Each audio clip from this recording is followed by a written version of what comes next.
looks like we're feeding through here to the folks while I'm waiting for the confirmation of that. Welcome back to the show, everyone out there who's in the chat. Let us know if the audio, all that kind of stuff is working the way that it should be working, and I'm coming in loud and clear. Please help us out. Smash the thumbs up. Share this if you can. Very, very important.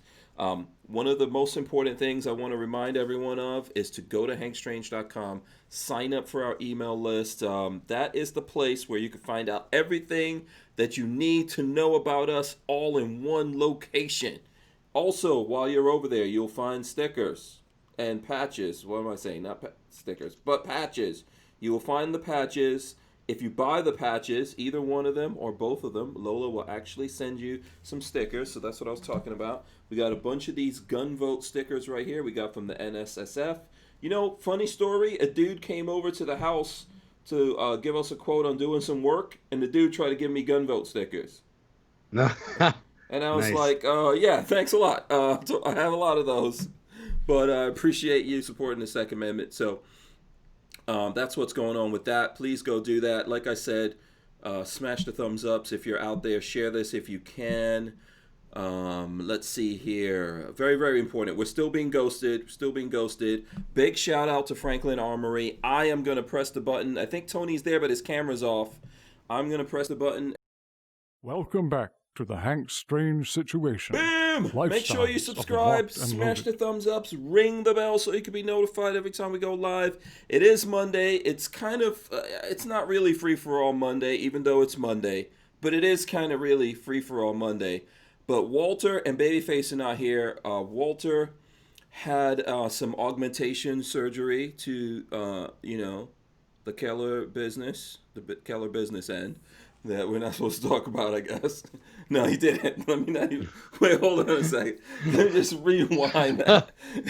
Because if Walter's watching, I'm about to get in big trouble. But Walter is off, so is Babyface. Is it Babyface's anniversary, Lola? Yeah, happy anniversary to Babyface and Marley out there. You guys need to go subscribe to Babyface P's channel and check it out. So we're kind of like not calling this really free for all Monday, but it is.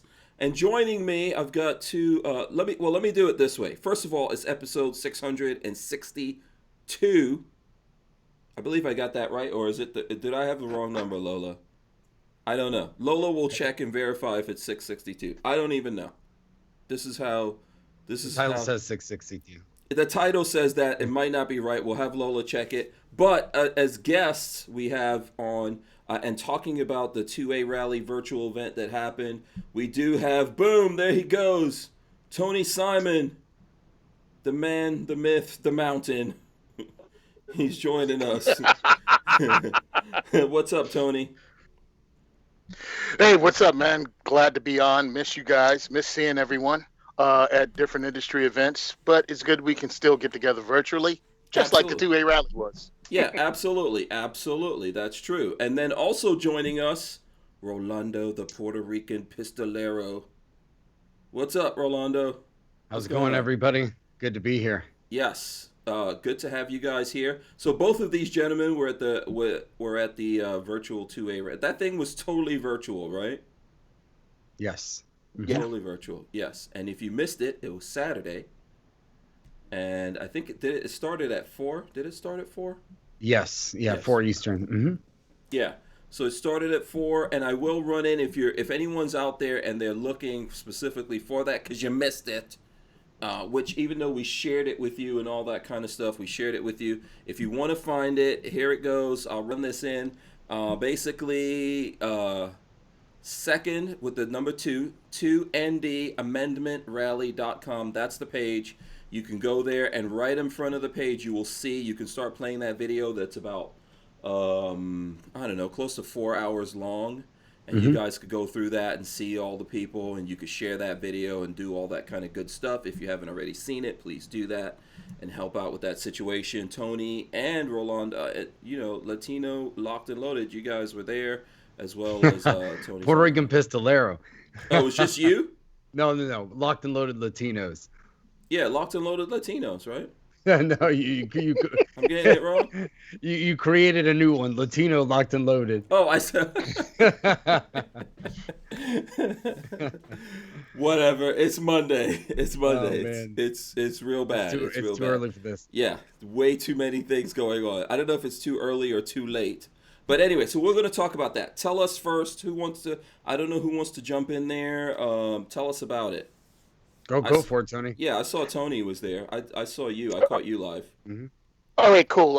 The Second Amendment rally is 30 speakers, plus our host, Rob Pincus, Cheryl Todd, Chris Chang from Top Shot. They were on there as hosts. They bounced back and forth, and they had some really good speakers.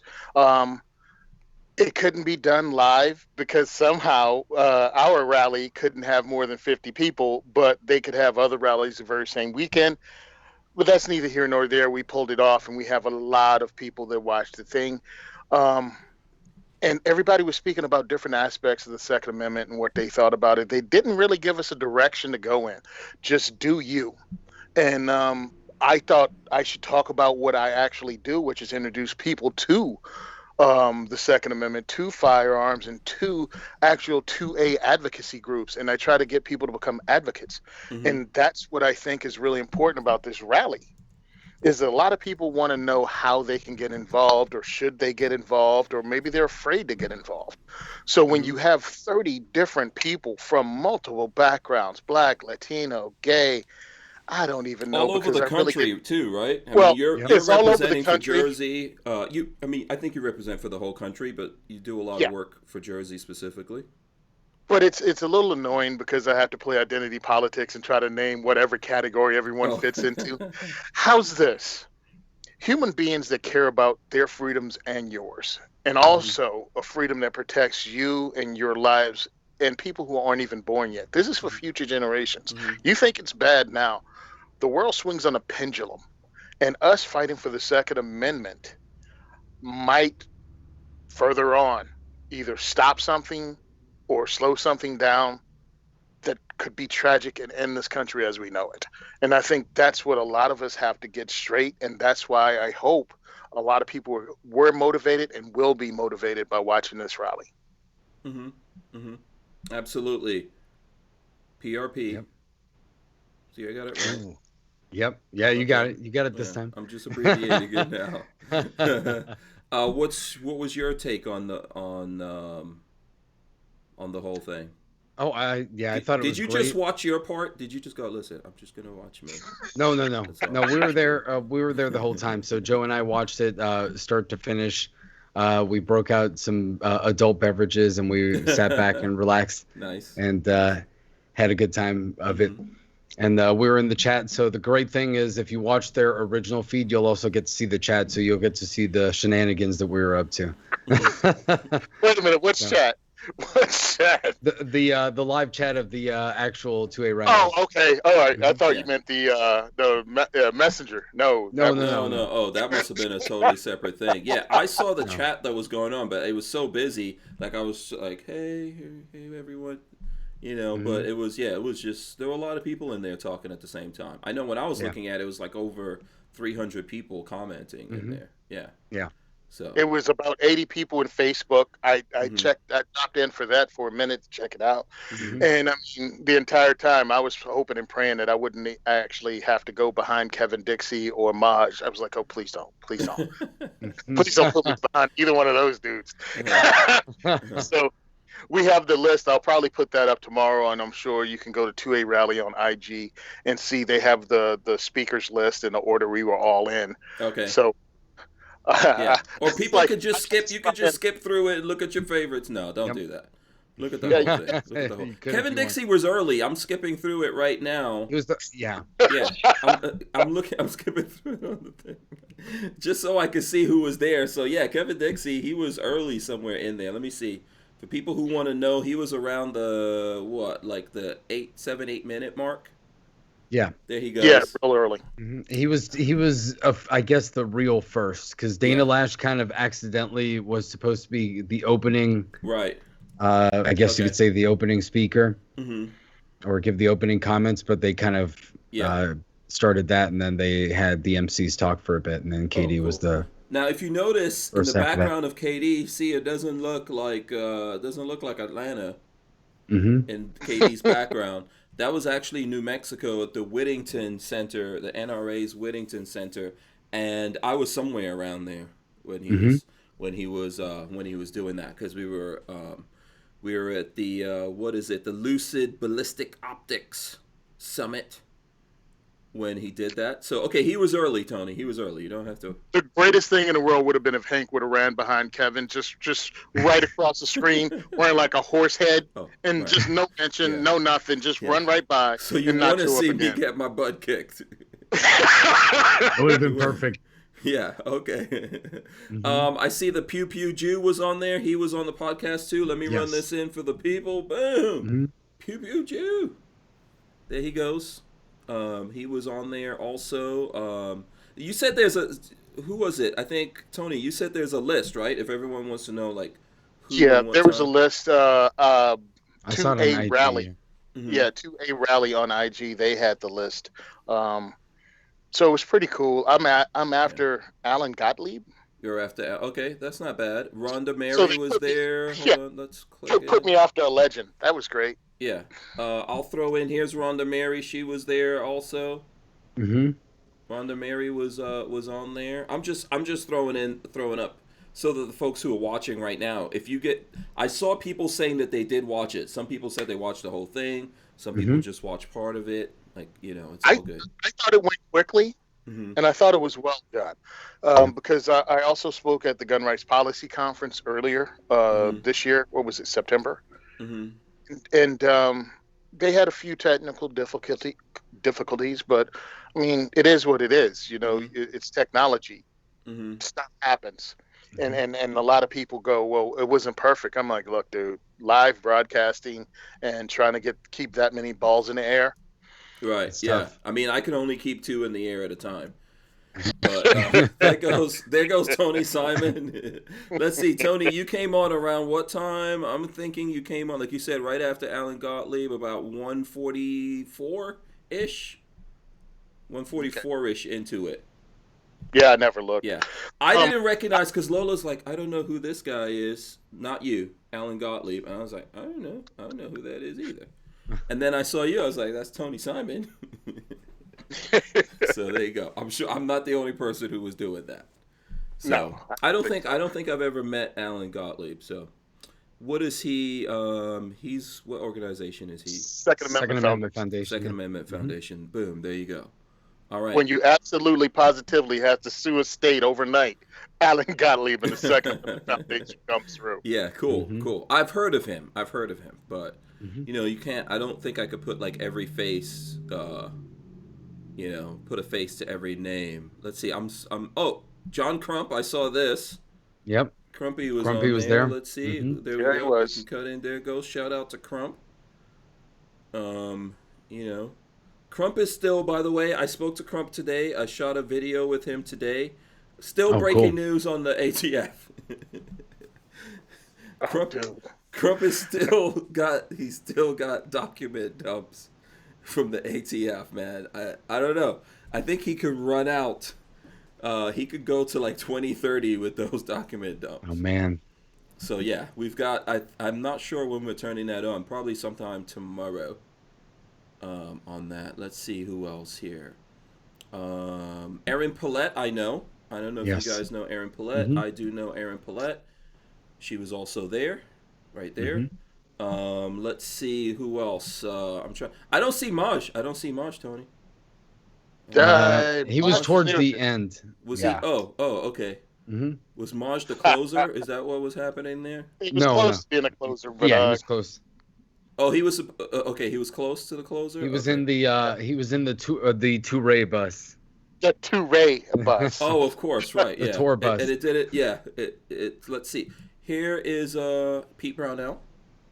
Yep. Pete Brownell was coming in there. There you go. All right. We've also had Pete Brownell on the show, on the podcast here.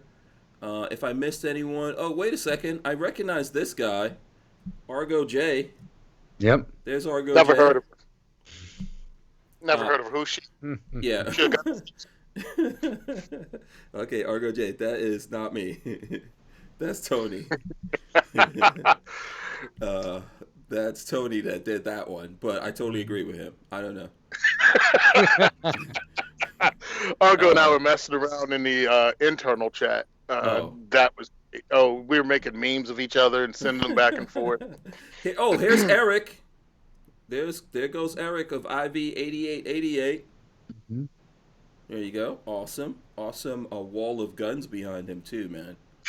Oh, that's something you can look at and check out what's behind everyone. Like what did they have set up? Yeah. So, Were you guys thinking about that when you were making your stuff? Like, did you think, I want to have the most baller background to this?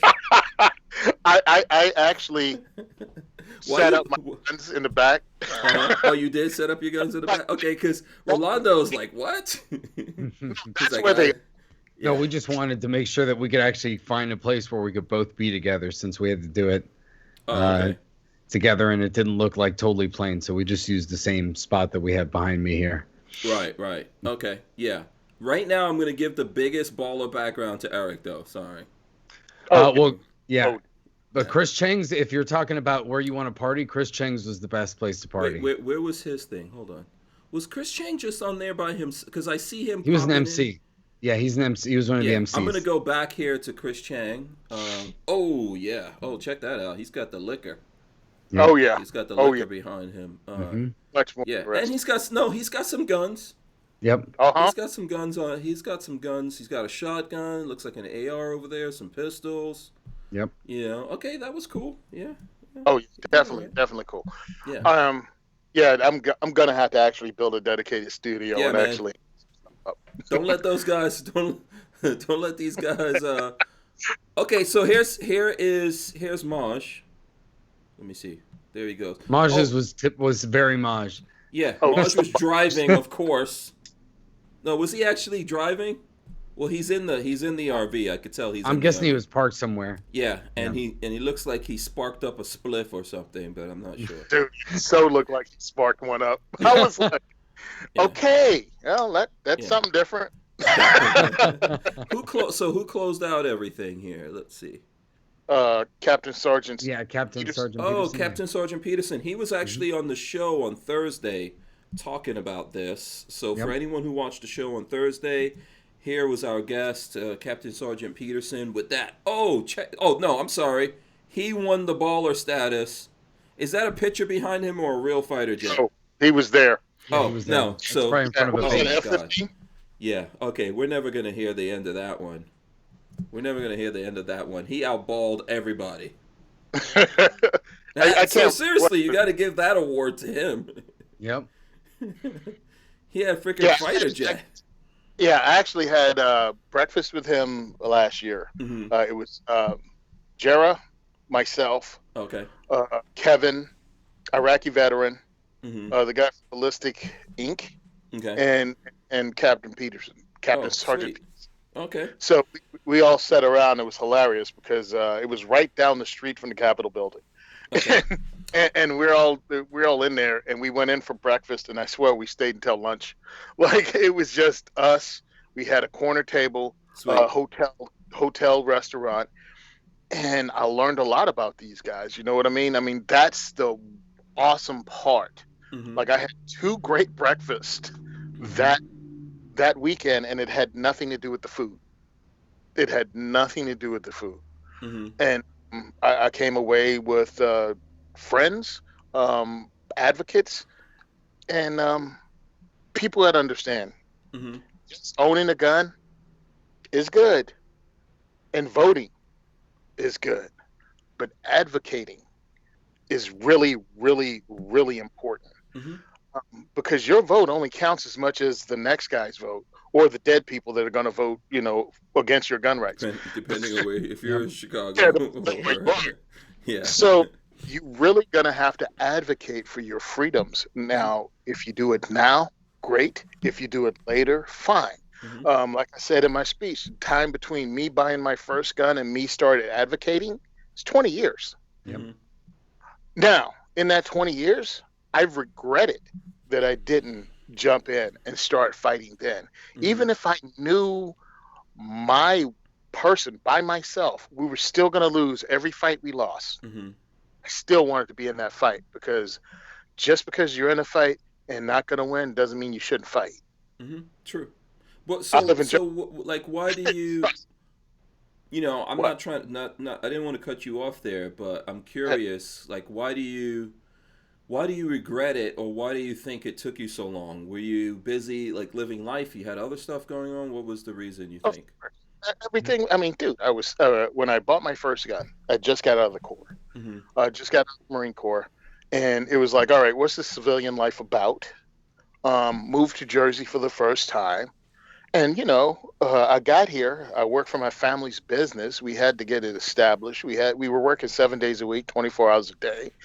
And we were in New Brunswick. So I got Rutgers. So I got a job and I got to hook up with chicks, bro. I didn't have time for advocacy. I mean, it was just all the things I'm sure Marine dudes getting out. Yeah. All the things that are important to those guys. Yeah, I'm like, I got out. I had my DD-214. I stepped out into New Brunswick, right onto George Street, dropped that line from Blazing Saddles. Hey, where the white women at? And it was just If you're not laughing, then you never saw that movie. And also, you don't know Tony's the complete truth. But I didn't do it, and then.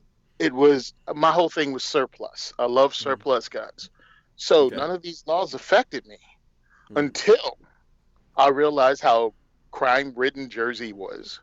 My regular job is a locksmith.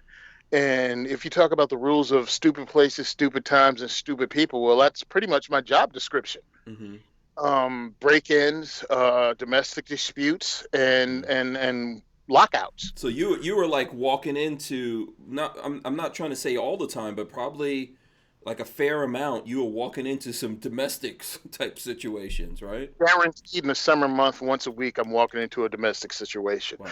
Guaranteed in the summer months, twice a month, I was going into a break-in. And I mean, you can almost set your clock by it. So yeah, and the break-ins were the worst. And it's like, what are you going to do? Because people go, New York City.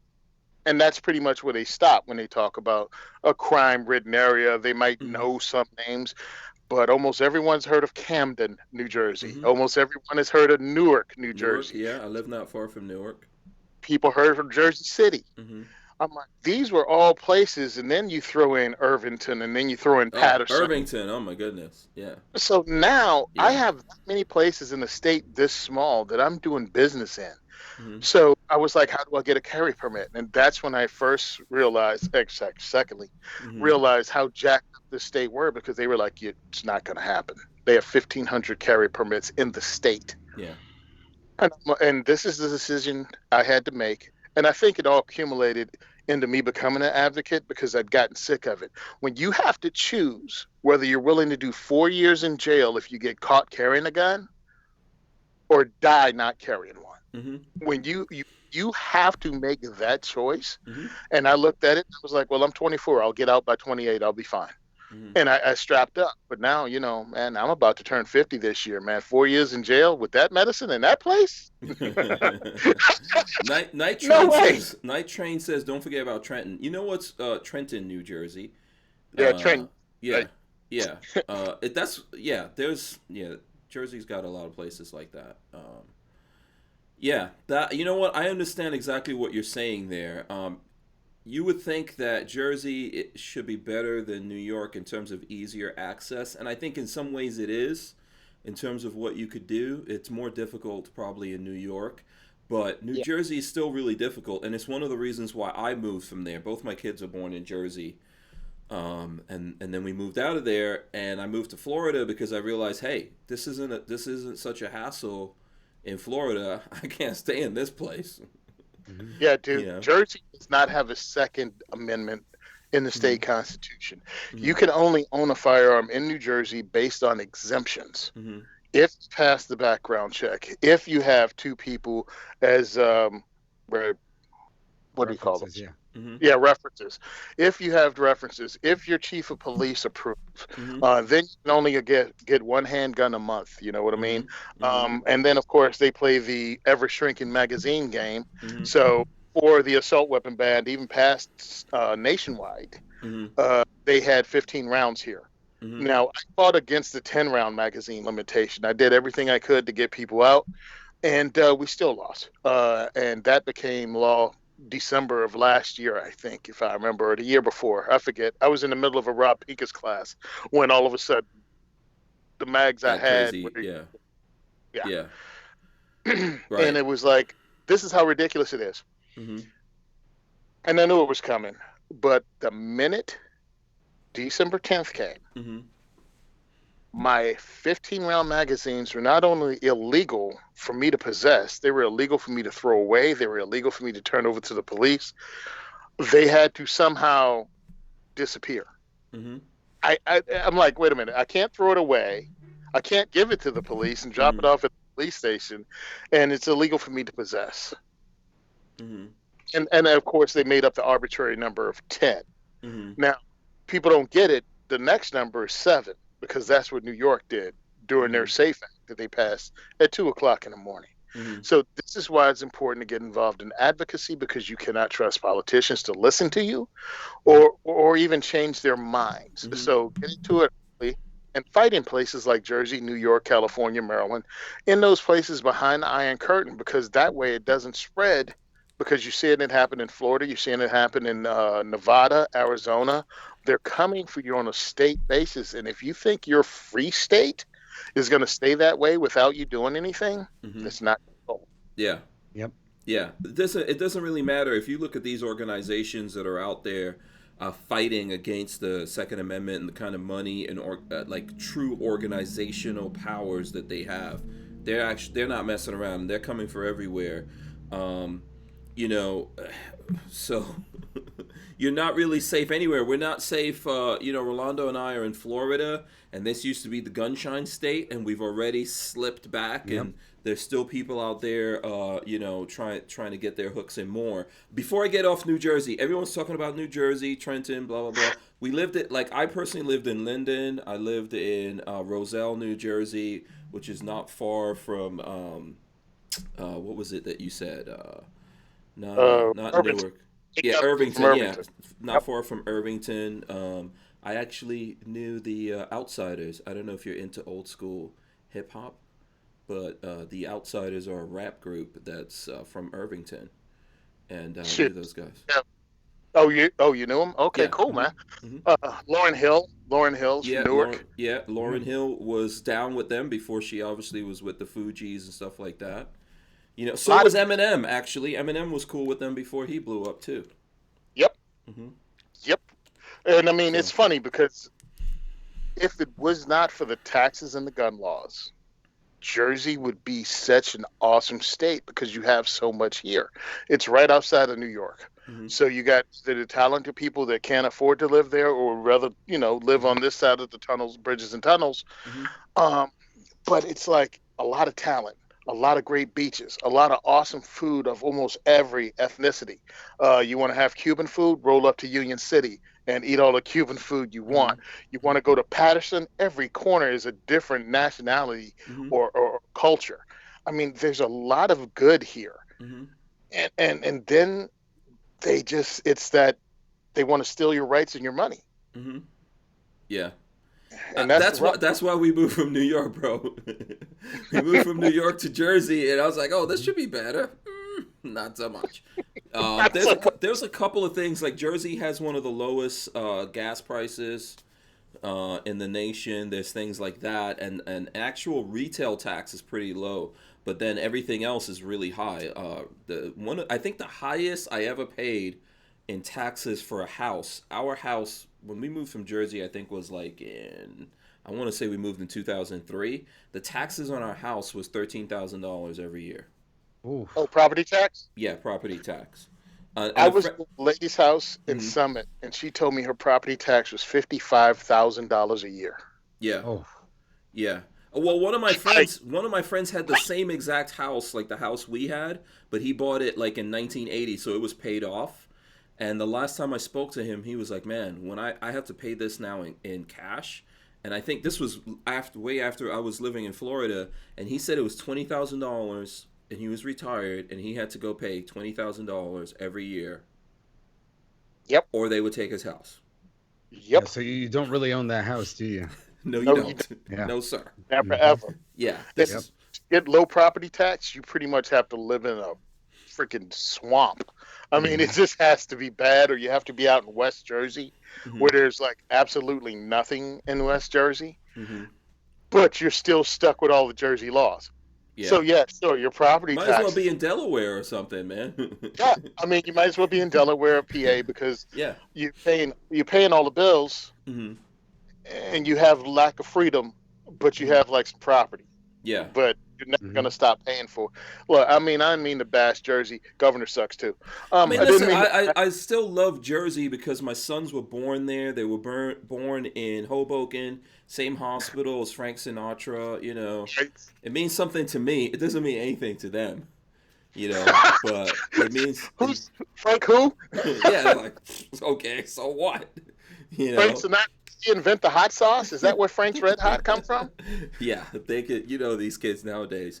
But you know, it means something to me. Lola worked in Hoboken. That was pretty much her first gig as a pharmacist, and that was like us. That's the first place we bought a house. You know, we got married when we were living there, but we got married in New York. But you know, we bought a house. Hoboken? Huh? No park in Hoboken? Yeah. There's no park in the whole city. How you build a whole city and not have anywhere to park? Oh, Hoboken is a whole other, yeah, it's a whole other beast. So yeah, man, it was crazy, and it's where I was doing a lot of hip hop stuff. Like Rodney Brady says, Fax Hanks, the Outs, and M used to kill Lyricist Lounge with Lauryn Hill for sure. And I knew Pace One, you know, DU, Young Z, all those guys from the Outs. The Pace One's brother Jens was my producer. I was like the Puffy, you know, so I had the studio and did all that kind of stuff. And the artist that I was working with, Mnemonic, he actually was part of the Outsiders and stuff like that. So yeah, man, and he's actually a New Jersey State Trooper now, by the way. Really? What studio? Huh? It was my studio. Where? It was in my house. In Oh, Roselle. okay. Yeah. When I Okay. sold the house, I built like an actual studio there. Studio We're gonna booth, all mess that around. kind of stuff in Jersey. We're gonna And mess around. huh? We're gonna mess around and start coming up with names of people we know. I worked in Roselle Park for 9 years. Oh, really? Wow. Okay. Yeah, I worked across the bridge in Roselle Park. Yeah. So- I don't know. So were you there in 2003? Yeah, I worked in Roselle Park from 99 to 08. Oh, wow. Okay. Yeah. Probably somehow we probably at least know some people. You know, the Outsiders are still there, so far as I know. Yeah. Those dudes are still there, you know, doing their thing. I know Pace One is still there, I think. So yeah, man, you know, it kind of like it has this thing, but it's just like New York, right? New York is where I consider myself a New Yorker, right? And it hurts my feelings that this place that I grew up in and I love so much, and it's part of America, I don't have access to the Constitution there. Mm-hmm. Nope. You know, even when I go back, I can't defend myself. Not at all. Not even with a pocket knife. No. Now, Knife Rights, if no one knows about it, is another Second Amendment organization that fights for knife rights. Mhm. New York was so bad that they were talking about if you could open a knife with one hand, it's illegal. Oh yeah, I remember that. Yeah. Okay. Yeah. Rodney But- Brady says Raw Digger. Yep, Raw Digger was part of the Yep. Outsiders. But if a cop could open your knife and you couldn't with one hand, you still broke the law. Yeah. And then they got to the point that they would bring as many police officers as they could, and if the strongest one could figure out a technique to open your knife with one hand, you're going to jail. Getting locked up. Yeah. Even if you couldn't do it and the cop could. Yeah. And what they would do, because Knife Rights took them to court, hmm and they were like, wait a minute, on certain number of these people, you had to have 5 officers come by or 6 officers before you got to the one. It's like, no, that's no, they're not breaking the law. You just figured out some technique. that these guys, and you could take their rights away. It's a ridiculous thing. And now they just had I don't know. Motorboater says, God forbid you only have one hand. Yeah, right. Yeah, exactly. Oh, God, yeah. Yeah. But they had a guy who just got one of those fuel filters in, Oh boy. and he took it to Napa. His boy worked at Napa Auto Parts, and he was like, "Yo, I ordered this fuel filter," and this is his story. This doesn't look like a fuel filter. And his friend said, "Bro, you need to get rid of that. That ain't a fuel filter. This is what's happening on Wish.com. Or it's not a solvent trap. It's not a fuel filter." Yeah. So guy packed it up, took it to the PD in Carlstadt, I think it was. He took it to the PD here in Jersey and went, "Look, I ordered this in good faith. I thought it was something else. My friend told me this is a suppressor. I do not want it. I don't want anything to do with it. Matter of fact, I ordered two. Only one came. I'm contacting PayPal. I wanted to get rid of it. I'm stopping payment. I'm going down to my post office. I'm like, I don't even want it delivered to my house. Like, obviously, this isn't what they advertise." 10 days later, the second one comes in. He said he didn't even open the package. He threw it in the back of the car, hauled butt down to the police station to turn it in. He gets out, parking lot's full of federal agents, ATF, everything. He's like, "Pardon me, excuse me, got to go in." That's him. Grab him. Yes. He's been charged, and they had the audacity to say he was, and he walked in on them prepping to raid his house. That's what he walked in the police station, and that's what they were doing. They raided his house. I don't know if you know, was this in Jersey that this happened? Or? In Jersey, this was last. Okay.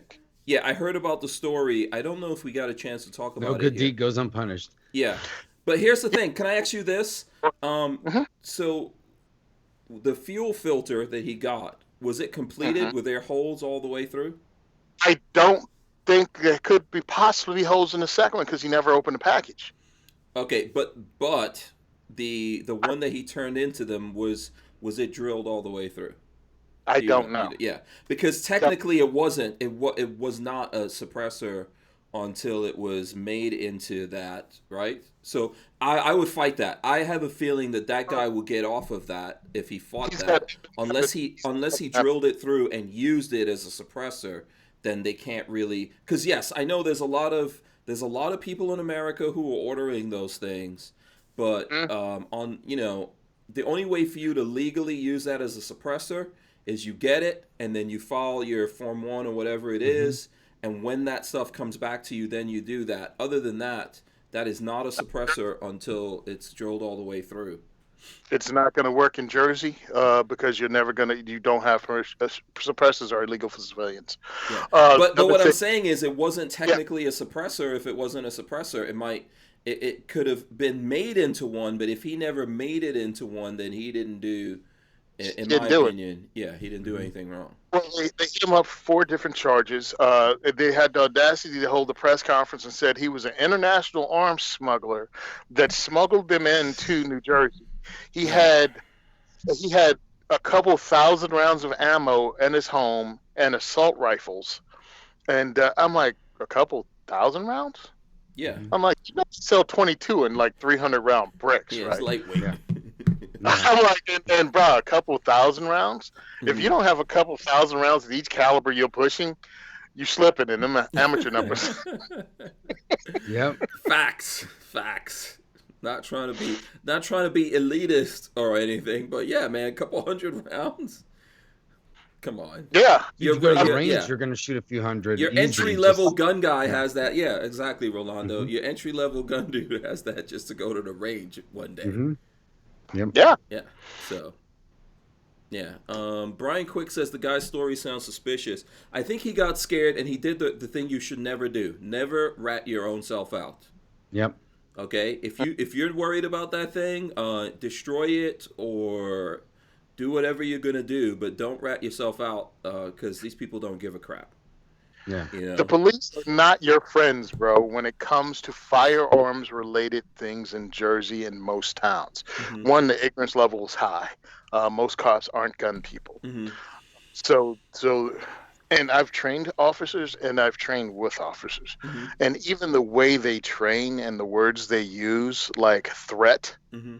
or threat is gun. Gun. Civilian with a gun. Gun. Oh, Mm-hmm. hold on, bro. I'm in the class with you, homie.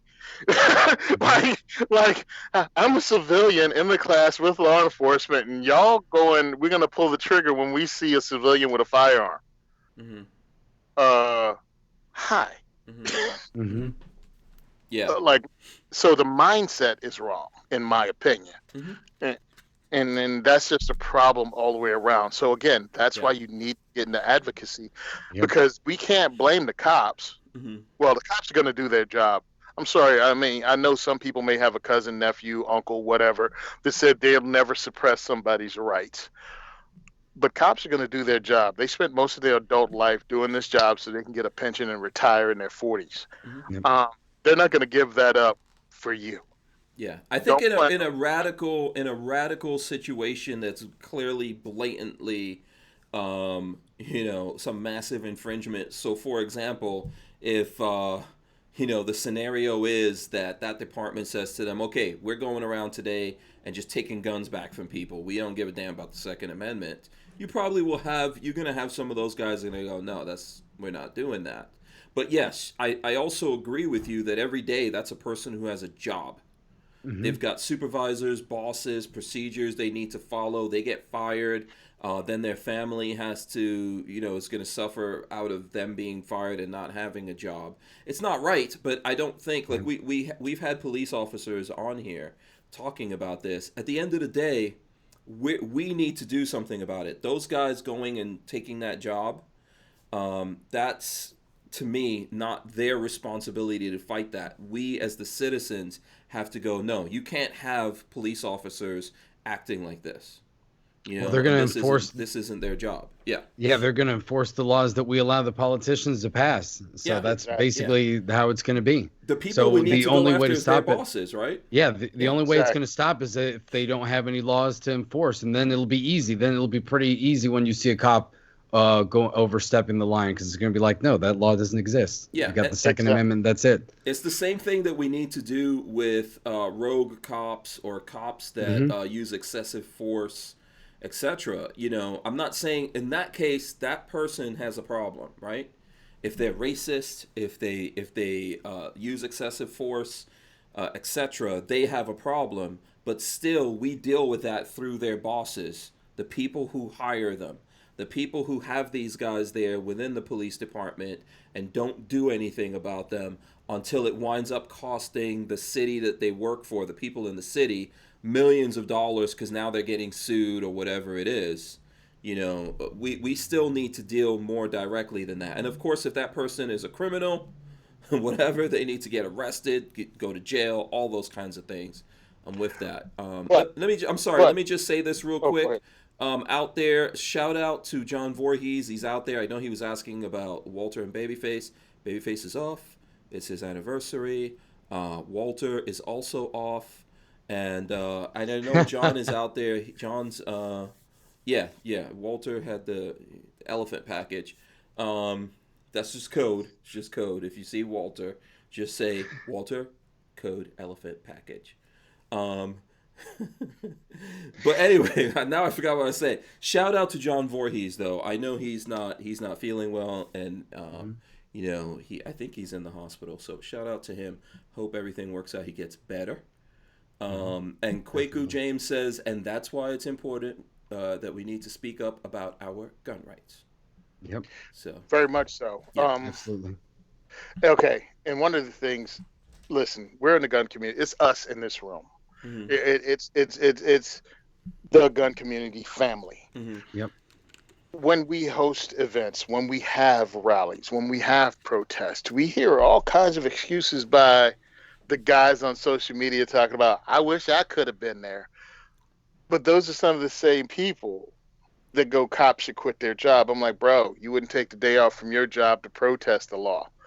Why do you think he's going to quit his job enforcing the law? Yeah, that's a good point. Yep. All right. So Truth, get busy with it. Make a difference. Mm-hmm. Yeah. Mm-hmm. Yeah.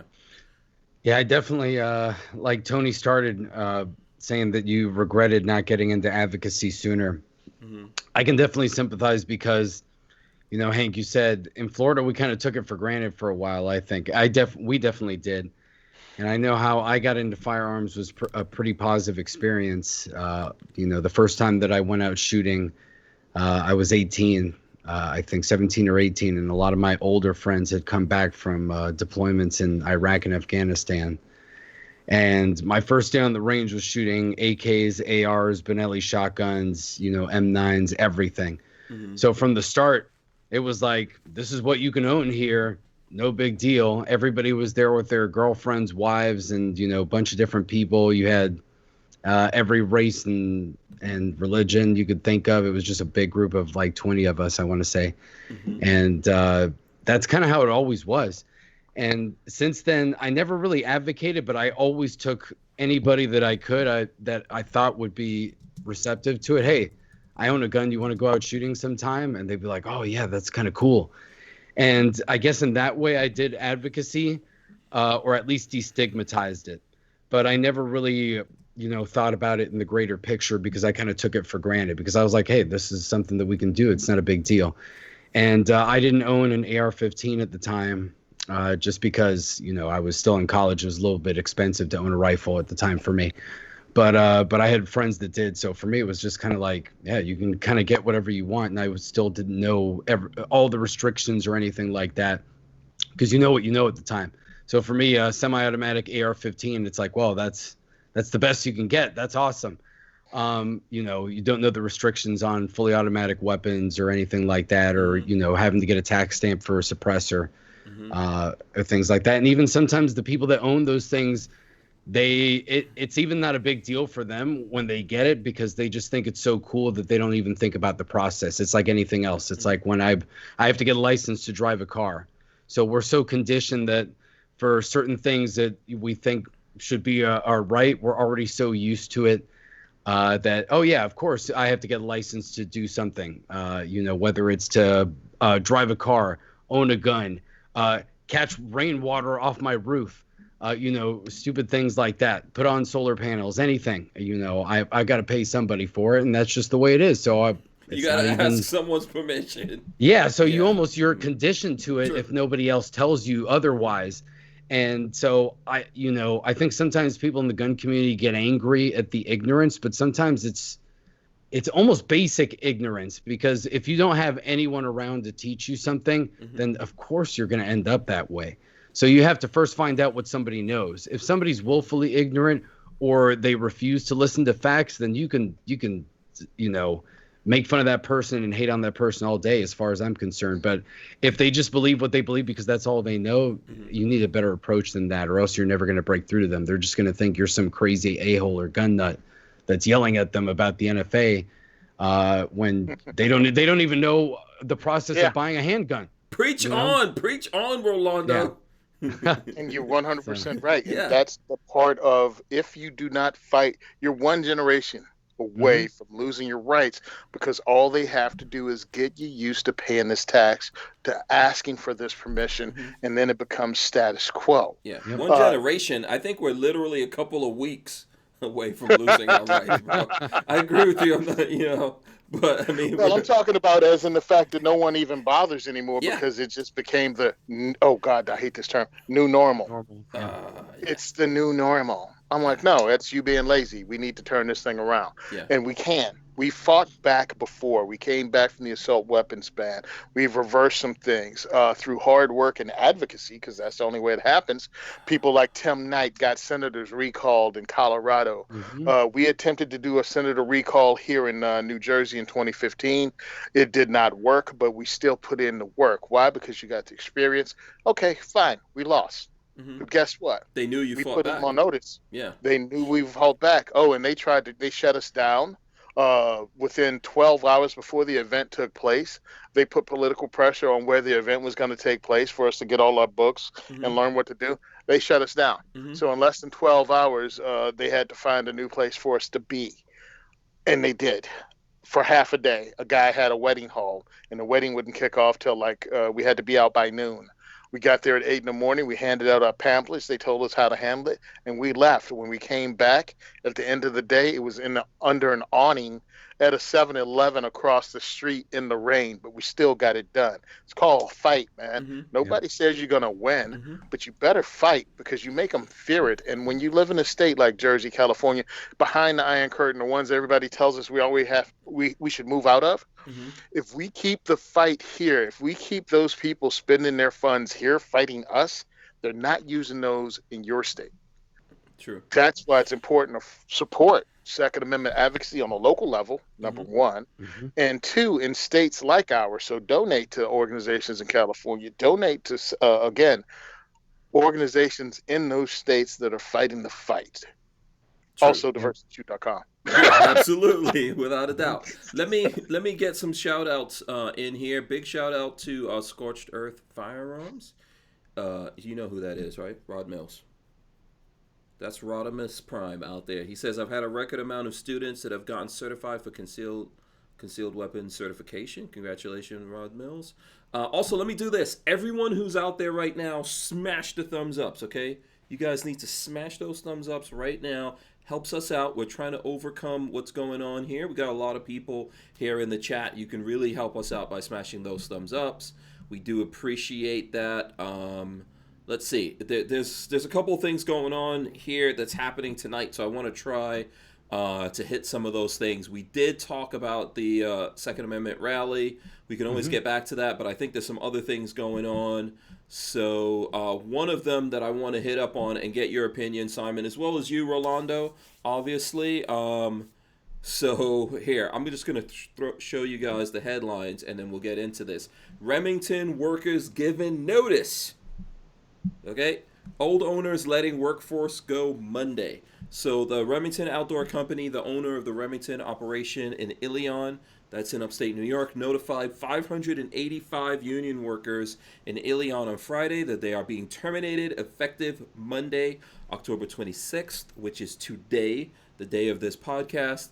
United Mine Workers of America, the union that represents the rank and file in Ilion, released a statement on Sunday that announced the termination notification and reported that Remington Outdoor was ending healthcare and other contractual benefits for the terminated effective October 31st. So that's not a lot of time. Here, and let me go back to, so you guys can see these guys. I'll just keep reading this because it's just words. You'd rather see pretty guys, handsome gentlemen like Tony Simon right there. Of course, sexy Rolando, and suave Hank Strange. You'd rather look at us. So, we should get some thumbs ups just for that. Come on now. Just for the every level time you got to do it. Yeah, just for the level of sexiness on your screen right now. Where the ladies at? Where the ladies? Give me look. Rolando's striking a pose even. He just looked like, what's that guy's name? Jose Cuervo. What's that most interesting man? What's the most interesting man? Yeah. Oh my God. Yeah. So the union's release also contends that Remington Outdoor is refusing to pay severance and accrued vacation benefits provided in the collective bargaining agreement. Remington Outdoor Company filed for a Chapter 11 bankruptcy in July. In September, the company was broken up in a bankruptcy auction. Round Hill Group LLC was the top bidder for the Remington operation in Ilion. The auction of some of the products manufactured in Ilion was acquired by another company, but the new Remington owner has said that despite losing that line, the new owners intend to bring back the same level of workforce in the valley. And then there's a guy from that company, Richmond Italia, who is part of Round Hill Group, said, if we do close down Huntsville and Sturgis and Lenore City and concentrate them under one roof line, which will be in Ilion, that will more than replace the employees that were lost in the Marlin line.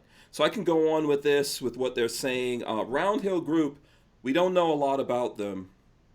I did some digging. Someone told me that the Round Hill Group actually owns, and I'm forgetting the name of it right now, but they own a company that makes a lot of paintball stuff in Canada. So I'm not sure what they want with the Remington factory in Ilion, if they're planning on building paintball stuff there, or they're now transitioning into the gun world, we're yet to see that. And I looked into it, and there's some kind of links, but it's not solid. I've been trying to like reach out to people and say, who the hell is this Roundhill group people? The closest I can find to tell you guys is that they are connected to paintball stuff out of Canada. What guns does that segment of Remington have left? Because I know they got rid of Bushmaster, so they lost the ACR. I'm thinking a paintball company usually likes to make cool guns. So what cool guns, if they let's say they dumped the factory and they wanted the licensing to be able to make cool guns based on guns that Remington made, but in the paintball or airsoft space, maybe. That's the only thing I could think of. And then they have exclusive licensing for that. But if you got rid of Bushmaster, which makes your AR-15s and the ACR, which are your coolest guns that you would want for that kind of stuff, I mean, what do they have left? And then Marlin was your lever action. So, I mean, that would be kind of a cool, different thing, a lever action paintball gun, if you could do something like that. I don't know. That's a good question, Tony. You have any idea? Because that's the only thing I could think of. If they wanted to do because what are they getting? Are they just getting the Remington name? Like what? You know, I haven't seen the specifics. If there are any brands, or if there's even any intellectual property inside of that they own. That's what I was actually looking for, because when was it? Last week, the bids went through, and they've broken up a lot now. Yeah, at least 2-3 weeks ago. Yeah. So I know the ammo companies went one way. I'm trying to think of what did the company, the Palmetto State, Ruger picked up Marlin. Yeah, Ruger got Marlin. PSA or JJE got they got a couple of different things. They got what was it they got again? I think they got DPMS, something like that. And they got a couple of things there. I think maybe people picked over and got the machinery, because no one wants to open back up in New York. That's New York shut Remington down anyway. The governor shut Remington down during the pandemic, so they were just hemorrhaging cash anyway. The workforce is gone. There you go. That's what happens. And then what new company wants to come in there and deal with the union? Nobody. No, nobody. Yeah. Why would you? And of course, so they're gone. And most of these places are in the South. I mean, Ruger's new place is in North Carolina. PSA is down in South Carolina. Yeah, they went to friendly states that, one, don't have unions, and two, are more gun friendly. So congratulations. You have over 500 people that are out of a job. Your union, of course, well, we know which directions and which candidates unions back up. Well, congratulations. Well, so the coal mine it's a coal miners union. Are they really they might not be going for Biden? Yeah, there's a lot of unions that are going for Trump this time around. Yeah. I mean, I don't know. They could be. I don't know. We tend to think that unions go in that direction. They're mostly go for Democrats. But I mean, if you're a union and you're going for Biden, you're basically pushing the button on the trap door that you're standing on. Yeah, coal miners union, definitely. If you're paying attention. By the way, someone said they're doing the roll call right now for the Amy Barrett confirmation, so we might hear something here. Sorry, Tony, go ahead. No, she's gonna make it. I mean, because I heard a bunch of Dems weren't even gonna vote, like they didn't even show up. After telling you need to show up and vote next week, they're not going to show up and vote on this. Good point. I think maybe everyone should do what they're doing and don't show up. Everyone who supports them. Yeah, I think that's 100% true. This is my little election night wet dream. First place is Trump, wins re-election. Second place is Joe Jorgensen. And a distant third is Biden, because I so want three parties. What about Kanye, man? You didn't put Kanye in there. Yeah, imagine that. Yeah, Kanye could still be a write-in. He could be a write-in vote. No, because Kanye, I don't know. I guess 50 Cent can vote for Kanye. Yeah, I mean, 50 Cent is not allowed to vote for anyone. Unless the white people say he could vote for them because he's black. But unless a white person says 50 Cent could do it, he can't vote for anyone. But he has to vote for some white guy or white person. If that, trust me, I don't give a crap. Well, he needs to be reminded that he's black, doesn't he? Yeah. Is that right? Yeah. By white people? Yeah. Yeah. And of course, Biden said that that if you don't vote for him, then you're not black. So There you go. yeah. So we got to see, but I think listen, Kanye is a valid vote, a write-in vote for folks out there. So you think they put his face on the side of Mount Rushmore and like Yeezy underneath it? Is that how it's gonna roll? I'm not saying he's valid for me. I But just if people out there are so misguided that they're gonna have people mess with them like that, like tell them, oh, if you don't vote for me, you're not black, or if you're a black person, you can't vote for this person, but you got to vote for that person instead, or whatever. If you're that misguided and you're really worried about it, why not go for the safe bet? Yeezy, just go for Yeezy. That's it. Boom, vote for Good to Yeezy. go. Yeah.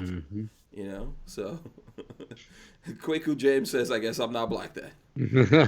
Apparently none of us are. So he's a that's good funny guy. He's a trainer down here. Mm-hmm. I never got the handbook. Mm-hmm. I never got the Black People Handbook, and that really bothers me Yeah. because I didn't know that was in it. Yeah, well, in there it talks about Kwanzaa and all that, man. You missed out. Yep. Yeah, because I didn't hear about Kwanzaa until like the mid '80s. I was really ticked. Dude, I lived in Africa. I never heard of Kwanzaa. Nobody in Africa knows what the hell Kwanzaa is. Imagine my shock of coming back to America and finding out we were now called what was it? African Americans. I don't know. I think that was it. Because it was black. I left when it was black, and then they got the Americans of African descent. That was a thing in the early '90s. I'm like, wow, that takes all day to say. It's like, can I just stay black and everybody knows what we're talking about here? Yeah, I'm cool with that. Doesn't hurt We my got feelings. songs and stuff. We got the James Brown song. I mean, he didn't say I'm American African descent and I'm proud. I mean, he was like, I'm black and I'm proud. That was awesome. That's a good song. The other one, I don't think not so much. It doesn't rhyme. It doesn't roll off your Yeah. Let's see. Bricks wants to know if anyone in here owns a Krebs custom AK. I have in the past. So. I've shot one and it made me change my mind about AKs. Yeah. Okay. Cool. And let's see. Flying Rich says he's watching Fox on mute, and he was asking something. He says, what is this? What is this with Flying Rich? He says, is Walter and Patrick okay? I'm concerned. Is Hank holding them hostage? I've already alluded to Walter, and he's okay. Patrick is taking his today off because it's his anniversary, him and Marley. So congratulations to them. Is he okay? I don't know. I mean, doesn't matter if he was here, he still wouldn't be okay. And Walter is fine, maybe. I don't know. No, he's not okay either. None of these people are okay in the head. So, including me. But yeah, you're not getting your usual.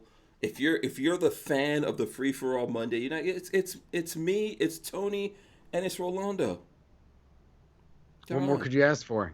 Yeah. Dudes are asking questions in the Don't chat. worry. Yeah, right. Yeah, he wants to know if it made your impression about AKs good or bad.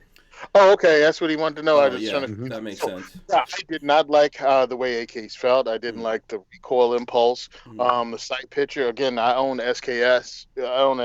And I dug that. I shoot Moses. I dug that, but I did not like any of that on an AK.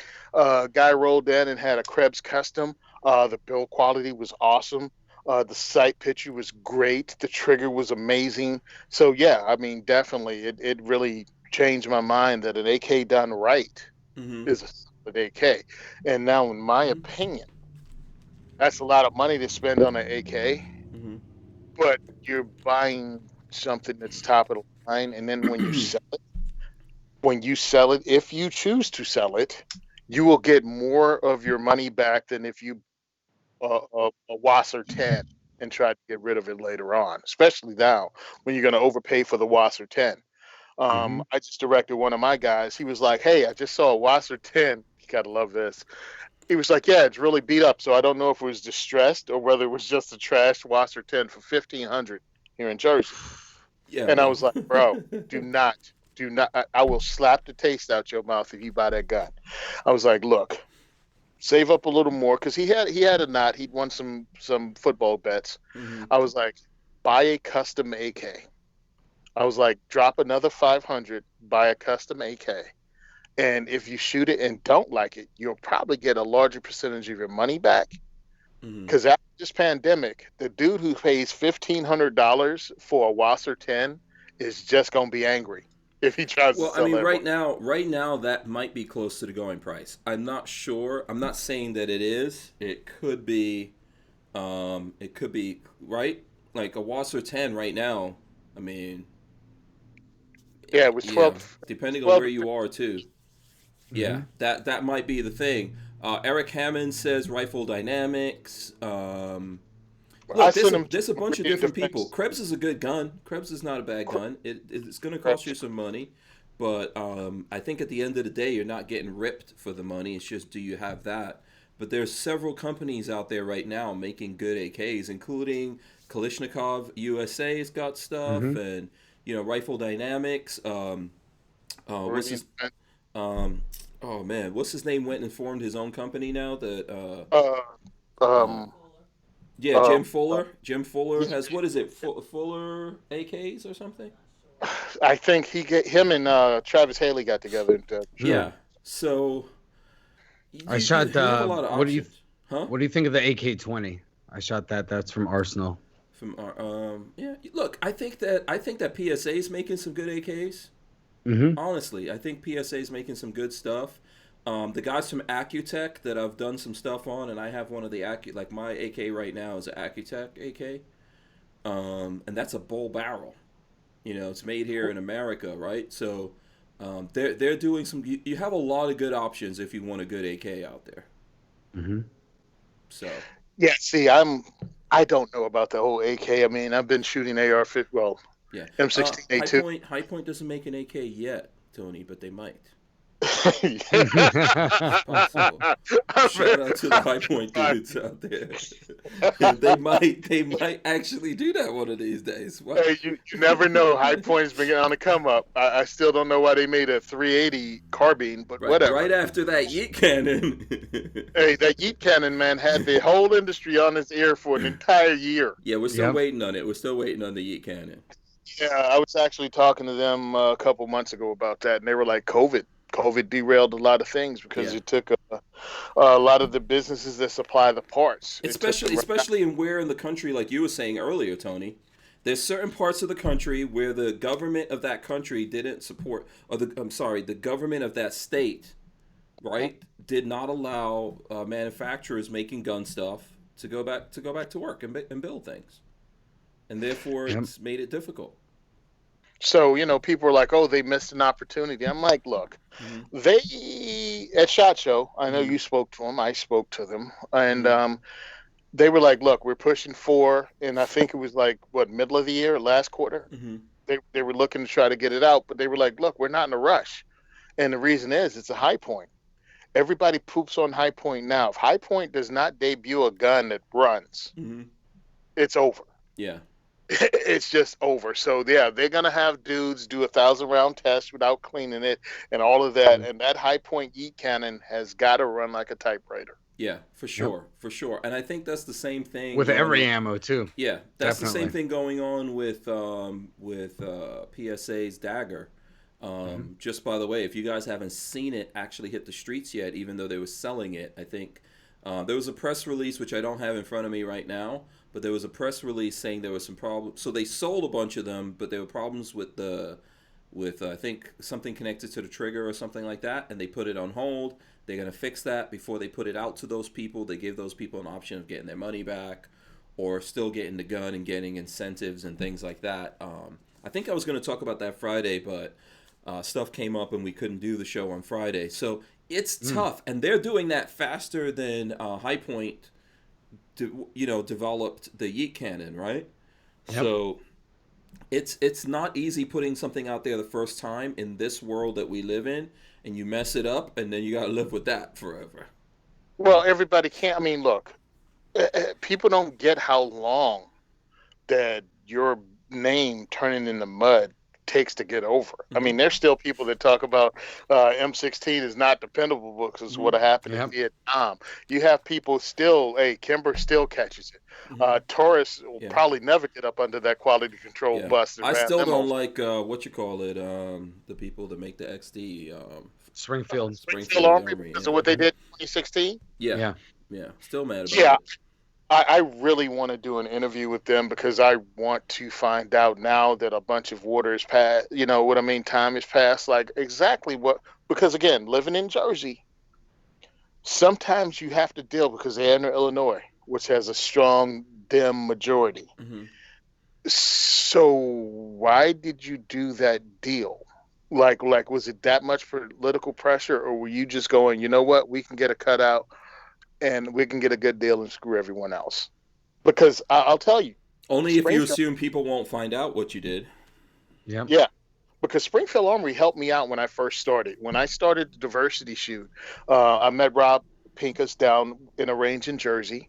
He was speaking at an event, and I told him what I was doing. And pretty much before I got the second sentence out about what the diversity shoot is, he was like, "Look, I'll give you a bunch of stuff. I'll help you out in any way I can."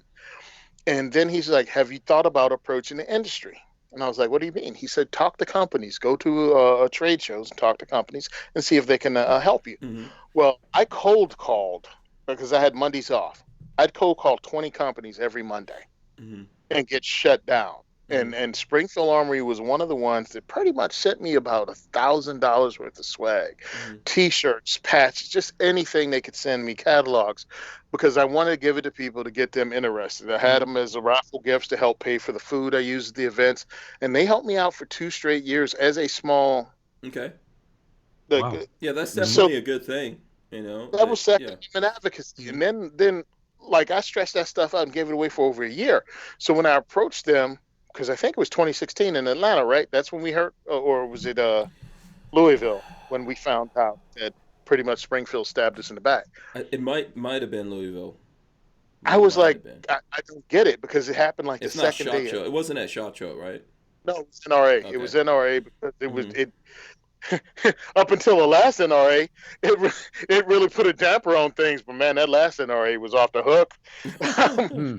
But, it was like they had no I'm trying to reason. see. There's news coming through that Amy Coney Barrett got confirmed, but I Of don't see course, it in the mainstream media yet. So I know there's people popping that up there. And Crypto Vital says, "What's a good AK for a silencer host?"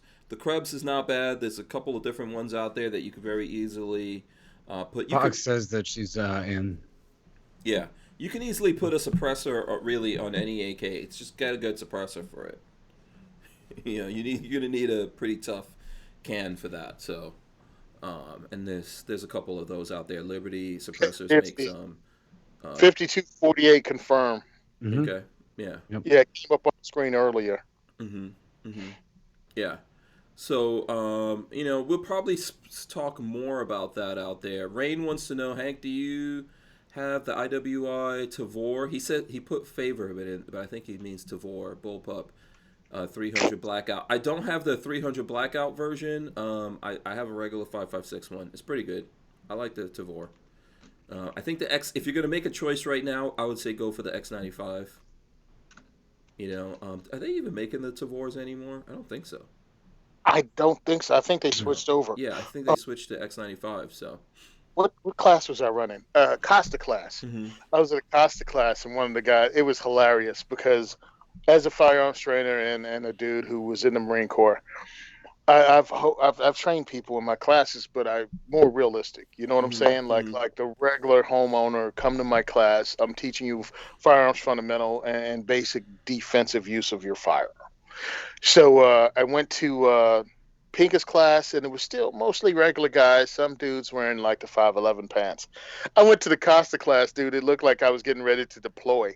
Like everybody had like freaking Cry Precision this, Man, those and Cry I'm like, Precision their gear is expensive, man. and Hmm. they have like everybody had like a high end red dot drop leg holster.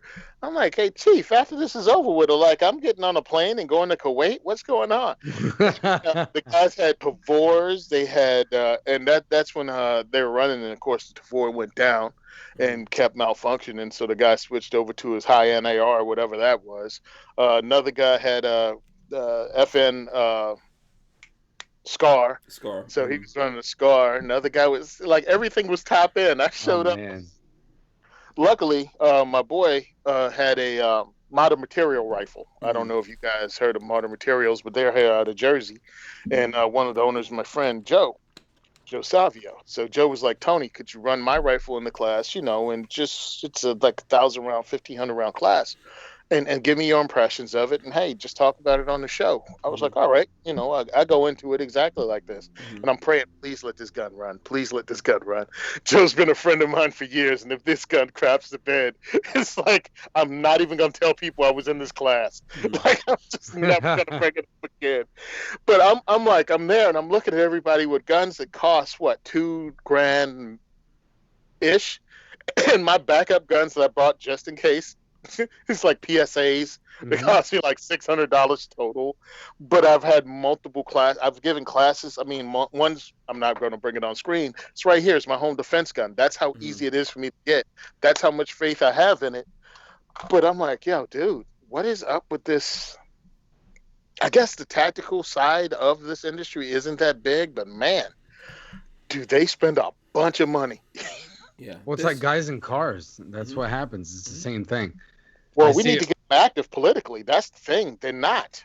Now they all of a sudden care about Q and pistol braces, but we couldn't give them to give a dang about bump stocks or just the slippery slope that is. I'm going to say, before I got big into, getting into social media and talking, I remember I started getting into joining the local shooting club here and getting into USPSA and shooting steel and all that stuff. And you'd hear some of the guys that, I hate to say it, they would be your stereotypical FUDs, basically, but they shoot competitively. So they've got their nice 2011s and all that stuff, or they're shooting that, and they're like, oh, well, I heard that they want to make body armor and 50 cals illegal. And they're like, well, I don't care because that doesn't affect me. I'm just like, seriously, dude? I was like, that's how it is. And it's like the same people. It's almost like the country club gun owners, I call them, if you want to say that.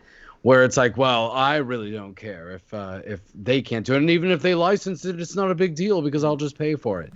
So, and then, next thing you know, shooting will be like it is in Britain, where it's like, oh, yes, we're the elites. We're going to go out in the fox hunt right now. And that's it. And then you put your guns in the case in the country club when you're done. I think there are a lot of people like that out of the top shelf. I think it's the older generation, but it's not as much anymore, I'd like to say, just because I know younger gun owners. Yeah, but I think it is. I think, right, it's a lot of older guys who maybe don't care anymore. They don't care what their kids or their grandkids could get because they're like, I'm going to kick the bucket, so whatever. Yeah. When I kick the bucket, who cares how the world is? I think, like you said, there are some folks who... as long as they have it, they don't care. I think you have a lot of the guys also that that Tony's describing might fall into the category of actual people who have jobs doing this kind of stuff, maybe for the government or something else, and sometimes that's why they don't want to. No, bro, nobody had a job doing it. Really? Doctors, computer dudes, everybody. So that falls into the category that Rolando's saying. These are just people who have the money; they don't care. They have the money, and that's their hobby. And I'm like, bro, but understand, maybe you'll get bored with this hobby and go on to collecting stamps or some crap. But this is a right. This keeps people alive. This stops horrible things like Rosewood and just a burning and sacking of towns from happening. Like Black Wall Street, that kind of thing happened because these people weren't armed up and able to defend themselves. And I mean, we can go to other things too, like Wounded Knee and all of those. And I'm like, bruh. Well, people need to defend themselves. Yeah, the more I see it, sometimes the more it's like you do get detached with certain people, politicians and elites, because they almost feel, and I mean, you saw it. I have you guys read articles about how many people bought property in like New Zealand and things like that? And oh, sorry, Joe forgot that I was on your show. She's coming home from work, but so she was giving me a call. And I wait, I'm sorry. Wait, hold on a second. What was that sound effect I just heard just now? A bunch of chains? That's your No, it was a ringtone. It's a song. That's your ringtone when Joe's calling you? Oh, it's of course it's Joe. The old ball dropping into the chains? No. That just sounded like a bunch of stuff clanging. No, it's just super loud. No. It's actually what kind of song do you think would be a ringtone for Joe? Knowing Joe and having her on the show every time. What do you mention every K-pop, time? Please. Oh, well, of course for her it's gonna be. So you had to make a K-pop thing on your phone? It's just a ringtone you could download, So I downloaded a ringtone. It's a BTS song. It was Chains. Yeah, it was Chains. I agree with Tony on that one. No, there's no Chains. No, I'm sorry. Go ahead, man. I cut you off. She's getting mad at me because she's like, we need some plate carriers right now, and I was like, okay, well, we need to get armor and all that stuff and extra things. So, and I was like, go message Hustle Queen and ask her because she wears Premier body armor and I know she'll know and she's down the street, so just DM her. Who the hell is Hustle Queen? Hustle Queen is you can go for it. Oh, she's we met her. I met her at Kevin Dix's Train and Learn event in 2019. She's a security guard. She's a motorcycle rider. She's a model. She works with child trafficking too, I guess, preventing child trafficking and all that. Is she on IG? Yeah. Okay. Hustle I'm Queen. gonna have to look this Hustle up. Queen Fave and Hustle Queen Fitness. Hustle Queen. Okay, I'm gonna. There you go. Joe's in the chat, and she's like, "I forgot I called him." And then Kwaku's saying that K-pop is equal to Chains. Lola says I'm embarrassing you. Okay, Hustle Queen Fitness, Hustle Queen HQ. Mm-hmm. Okay. Hustle Queen Fitness is one thing. I think she's a fitness instructor. The only chain that I'm seeing right now is the one that Hank is yanking right now. That's the only chain I'm feeling. He's like, look, this is them, not me. This is them, not me. Them. Okay, so she's got a bunch of tattoos and stuff like that. Yeah. Okay. Yeah, she's I met her at SHOT Show, Hustle Queen. You probably did. Yeah. Lola There's a picture with her and Lola and all the females. Oh, really? There is. Awesome and pop. That picture, I actually stole that. That picture. Okay, Lola says she's been trying to get her on the show. Oh yeah. Oh really? Yeah, she's been trying to get her on the show. She probably saw this show and then decided, I don't want to go on that show. I saw that kick right there when it happened. Yeah. So yeah. Here's some video of Hustle Queen doing her thing. Yeah. Kicking a bag right there. All right, cool. All right, just for anyone, Kwaku James says Hustle Queen is on point.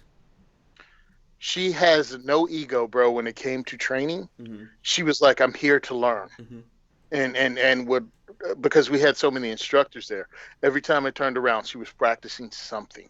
She was working on something. And now I'm watching her, and she's much improved over the lady I met in 2019 because she's put in the work. Sweet. She was doing a last time I saw her, defensive driving class, like bodyguard type driving class. Okay, badass. Yeah. Dude, she was up here. I was pissed. She was within maybe an hour where she went and trained in Pennsylvania somewhere. Okay. And I missed her, but I've been I had my own issues going on with health wise. Okay. I feel like she and Trill Toy could start like a female mercenary company. At first, when you said Hustle Queen, I thought, is that Trill? I don't know. Is that another nickname that she has that I don't know? Her and Trill's relationship happened so organically. It was hilarious. Trill was coming to Kevin Dixie's Train and Learn event in St. Louis. She was like, "Hey, I'm rolling. I bought an extra ticket. Anybody want to come?" And I think she was on like the security guard boards or forums or something. And Hustle Queen was like, "Yeah, I'll do that." And they pretty much were strangers when they got in the car. And damn near business partners when they got back home. Cool. I believe it. I absolutely believe it. Yeah, you can tell. Yeah. Those two amazing women, dude. And I was lucky enough to meet them both and hang out with them in St. Louis. And it never really changed my way. It's just that's what women are, especially in this industry. There are a lot of awesome females in this industry. And I've learned to appreciate it even more working with them. I mean, Lola kills it. These two ladies kill it. We got like ladies like Cheryl Todd, like Carrie. And then Sloan. Argo J, like you said earlier. Yeah, dude, Argo J, that chick, she's got it going on with that Bravo Oscar rifle. Look, I mean, she's not much to look at, but that chick Argo J's got it going on. I don't know why I started that up all over again. Oh I should have man, just definitely left that one alone. Jay won't hear. I won't hear the end of it from Jay. You know he's gonna do this as some kind of standalone, right? Like, Yeah, Jay that's will all right. come up He's with probably some way to get sleeping right revenge. now. He's probably sleeping. He has no idea. We're talking bad about him. Yeah. He has no idea.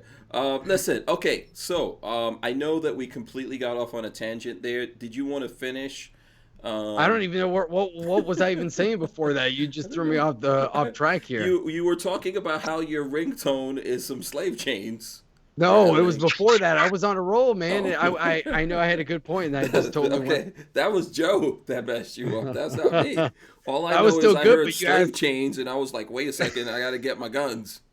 No, I rolled it off well. I've gotten used to, having cats jump on me when I'm doing the podcast, and I still got to go here, trying to speak Spanish. No, that's Joe speaking Spanish in the Constitution, but Right. But I played it off well, but you had to bring it up, and I knew you were. I was like, here I am. I'm gonna have to say it's a K-pop ringtone, and then that's how it okay. is. That's okay. I'm not gonna hold it against you too much. Hey, I'm a supportive husband. What can I say? I have to reciprocate. Absolutely. Let's see. Kermit Loves Bacon says we were on Body Armor. Were we really? Yes, we were talking about Body Armor. Really? No, but it was just an aside. But that wasn't the main point. Oh, okay. Listen, let me ask you guys this. Do you guys know first of all, a couple things here. I'm gonna throw this title up here. NRA forced to cancel Great American Outdoor Show 2021. That comes right after SHOT Show, and that's canceled. So I don't know about SHOT Show and what's going on there. Let me just read the first part of this. Another one falls to the Rona. 2020 has been rife with event cancellations due to the imposition of gathering restrictions over health concerns, and we all hoped it would be long done by now. But unfortunately, there doesn't yet appear to be much light at the end of the tunnel. Already this year, we've lost the NRA annual meeting, TriggerCon, Enforce TAC, NASGW, Wholesaler Expo, the Knob Creek and Big Sandy machine gun shoots, numerous competition matches, and many more. Now the NRA's 2021 Great American Outdoor Show, which was set for February 6th to 14th in Pennsylvania, is also getting the axe. They announced the cancellation with the following press release, and it goes through the whole press release here. To the great disappointment of tens of thousands of sportsmen and women, COVID-related governmental restrictions in the Commonwealth of Pennsylvania will prevent the 2021 Great American Outdoor Show from being held on February 6th to 14th. Go ahead, sorry. No, I was saying Wolf. Yeah, Wolf and his bullcrap shut down one of the best shows. Now, if you're in the industry, that show probably kicks your butt because it's 9 days. It's a 9-day show. Oof. And right? it's after a SHOT Show, which you're already... A week. Yeah. A week after SHOT, bro. You don't even get... Trust me. Ask me how I know. Yeah, I remember you telling us about that. Yeah. I flew in from SHOT, and then I spent 4 days at Great American Outdoor Show this year. I'm surprised I didn't die. But it's a great show. It's close. You get to see so many people, so many companies there. And that's been a struggle since 2016. Wait a minute. Hold on. Right after Sandy Hook. Actually, it was 2013. Sandy Hook happened, and the guy who runs Great American Outdoor Show decided upon himself that he wasn't going to allow black rifles and companies that represent black rifles in the show. Okay. And every vendor went, then peace, bye.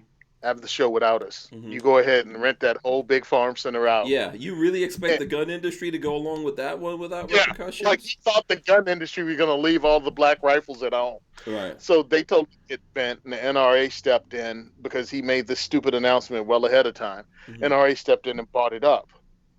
And now we have to go through this and this stupidity with... It's like, wait a minute, we can have protests, but we can't have a 9-day show where people pretty much can have alcohol and everything else and clean their hands and just do a convention because it's going to be after SHOT. SHOT's going to happen. You think SHOT's going to happen? Well, I've been getting stuff from I've SHOT. been getting the emails too, yeah. Yeah, but I'm not Arranged day and all sure that stuff, it's going to happen. I mean, so what I think is that sometime in November we may hear about that, because I know whoever that becomes the president is going to decide. Whoever becomes the president may affect that. No, I think that that's when NSF. Yeah. I can't believe I'm forgetting it right now. And SF Foundation, yeah. NSSF, right? That's when they meet. Sorry, my brain is thinking about a bunch of things at the same time. So they meet in November, so they could possibly cancel it. But last week, actually, Rob Pincus put out, and I don't have it in front of me, but he put out the guidelines for Nevada for conventions, where over 2,500 people come to, and you can only have 10% capacity of that venue. Yeah, they said they're moving it. They were moving it to a different location. It's not going to be where it was last year.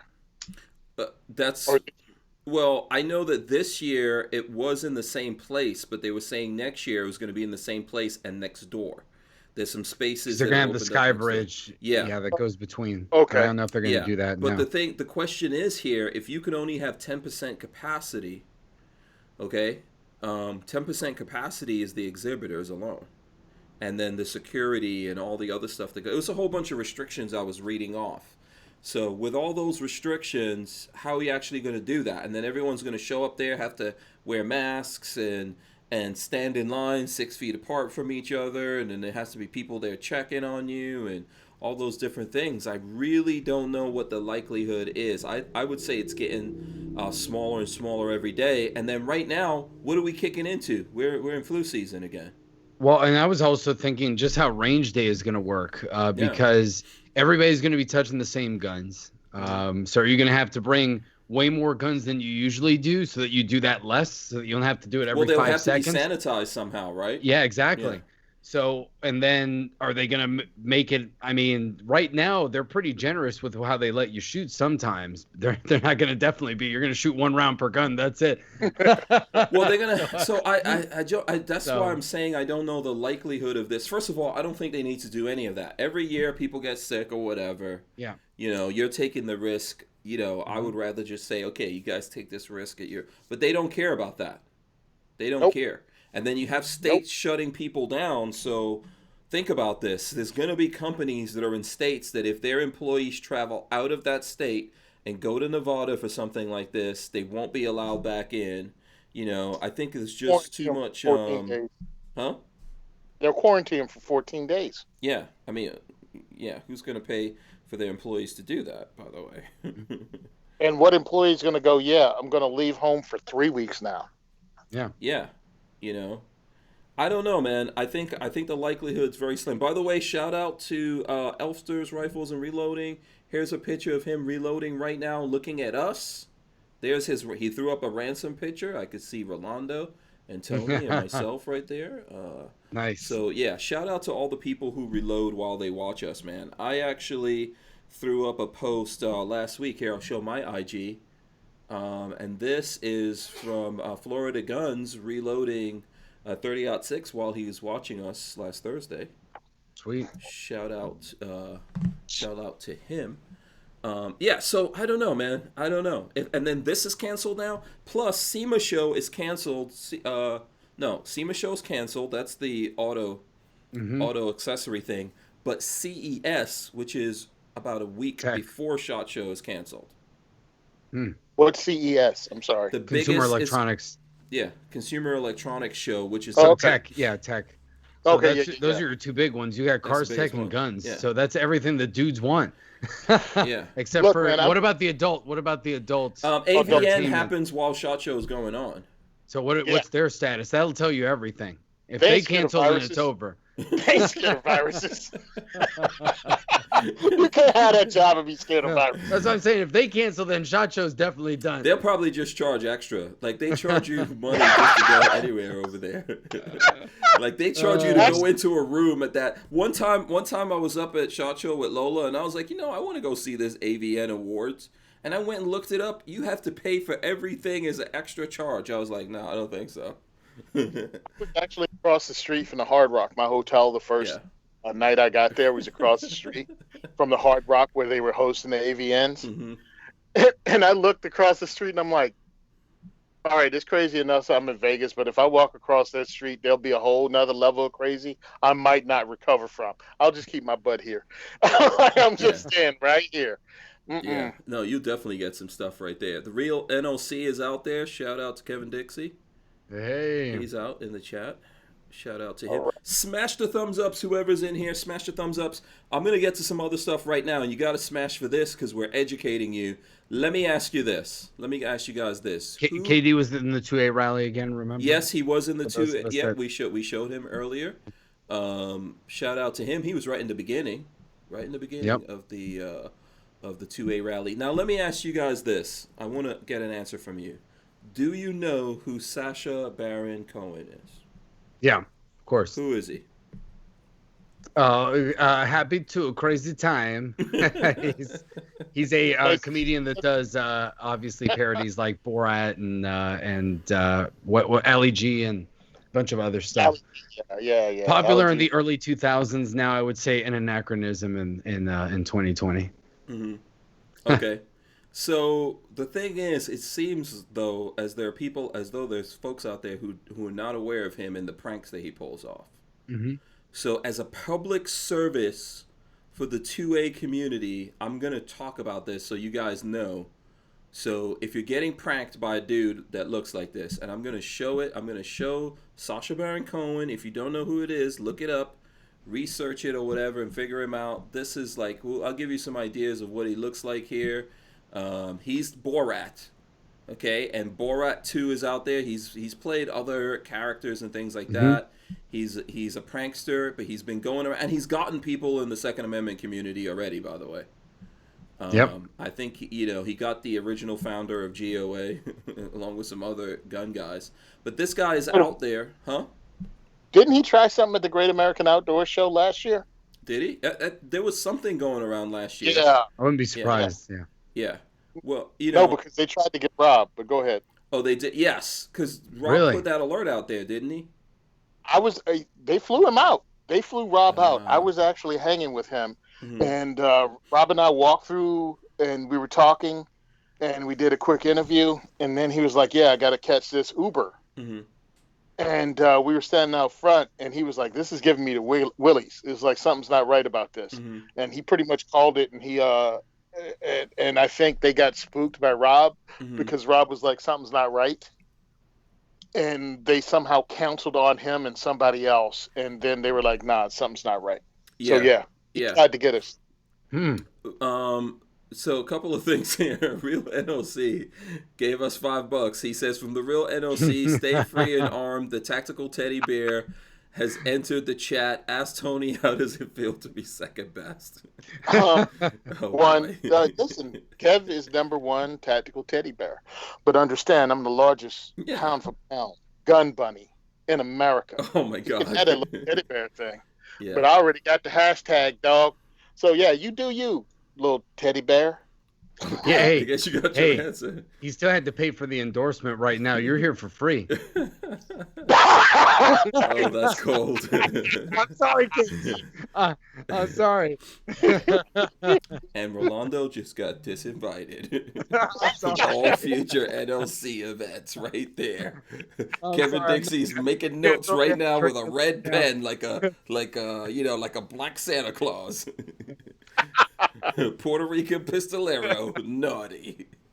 I had to. I've been around. See, that's the thing. I stayed with Tony and Argo J in a house for a week. So unfortunately, now I'm like their protege. KD, he's given some sage advice, but I think these guys have poisoned me.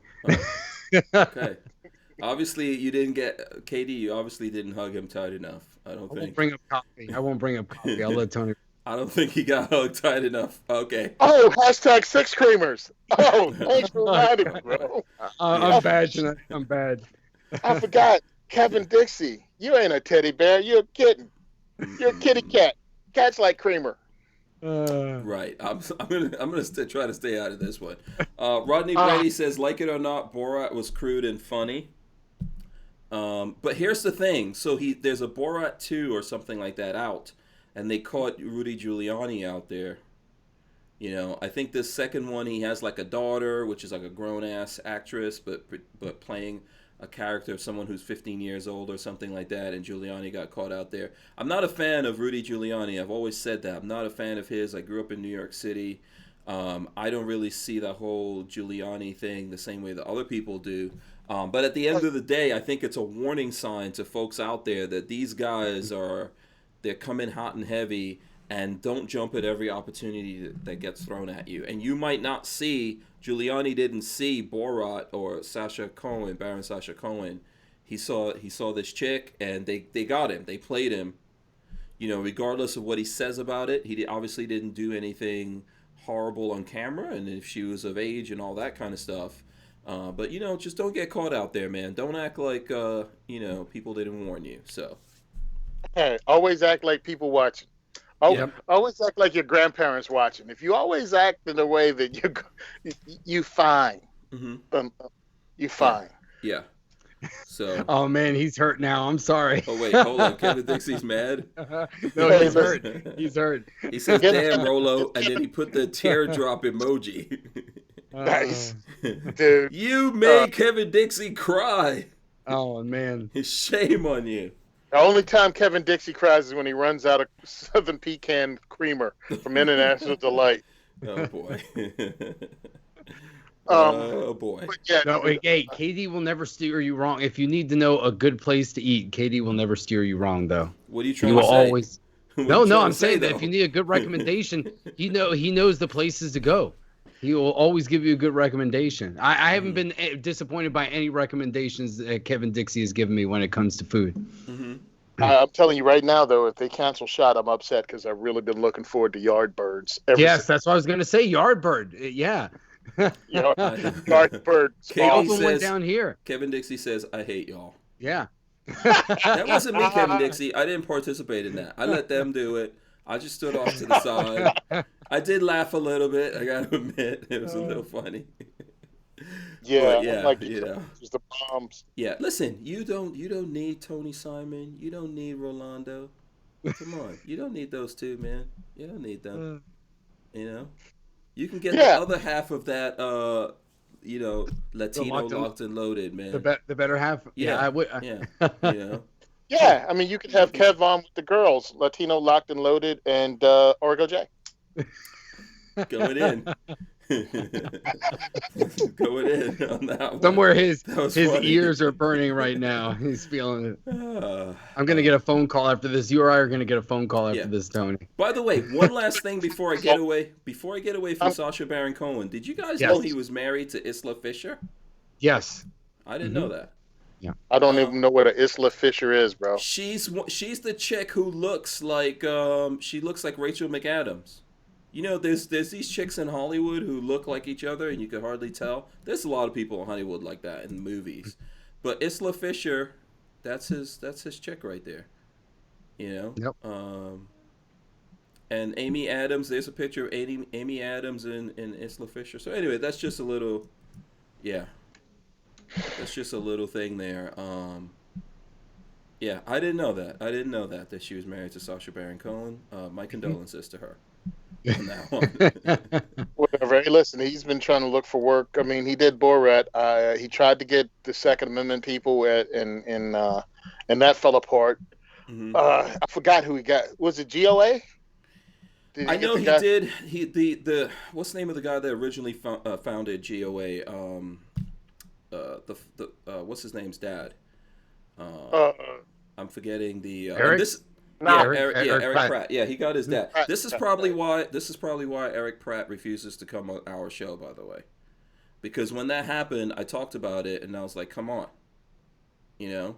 How can you let this happen? So probably this is one of the reasons why they refuse to come on here, even though they give me a lot of excuses. But the thing I have to say is that, you know, you got to warn people. I'm just trying to warn you guys. I don't want people to have more ammunition against the Second Amendment. We don't need to give it to them.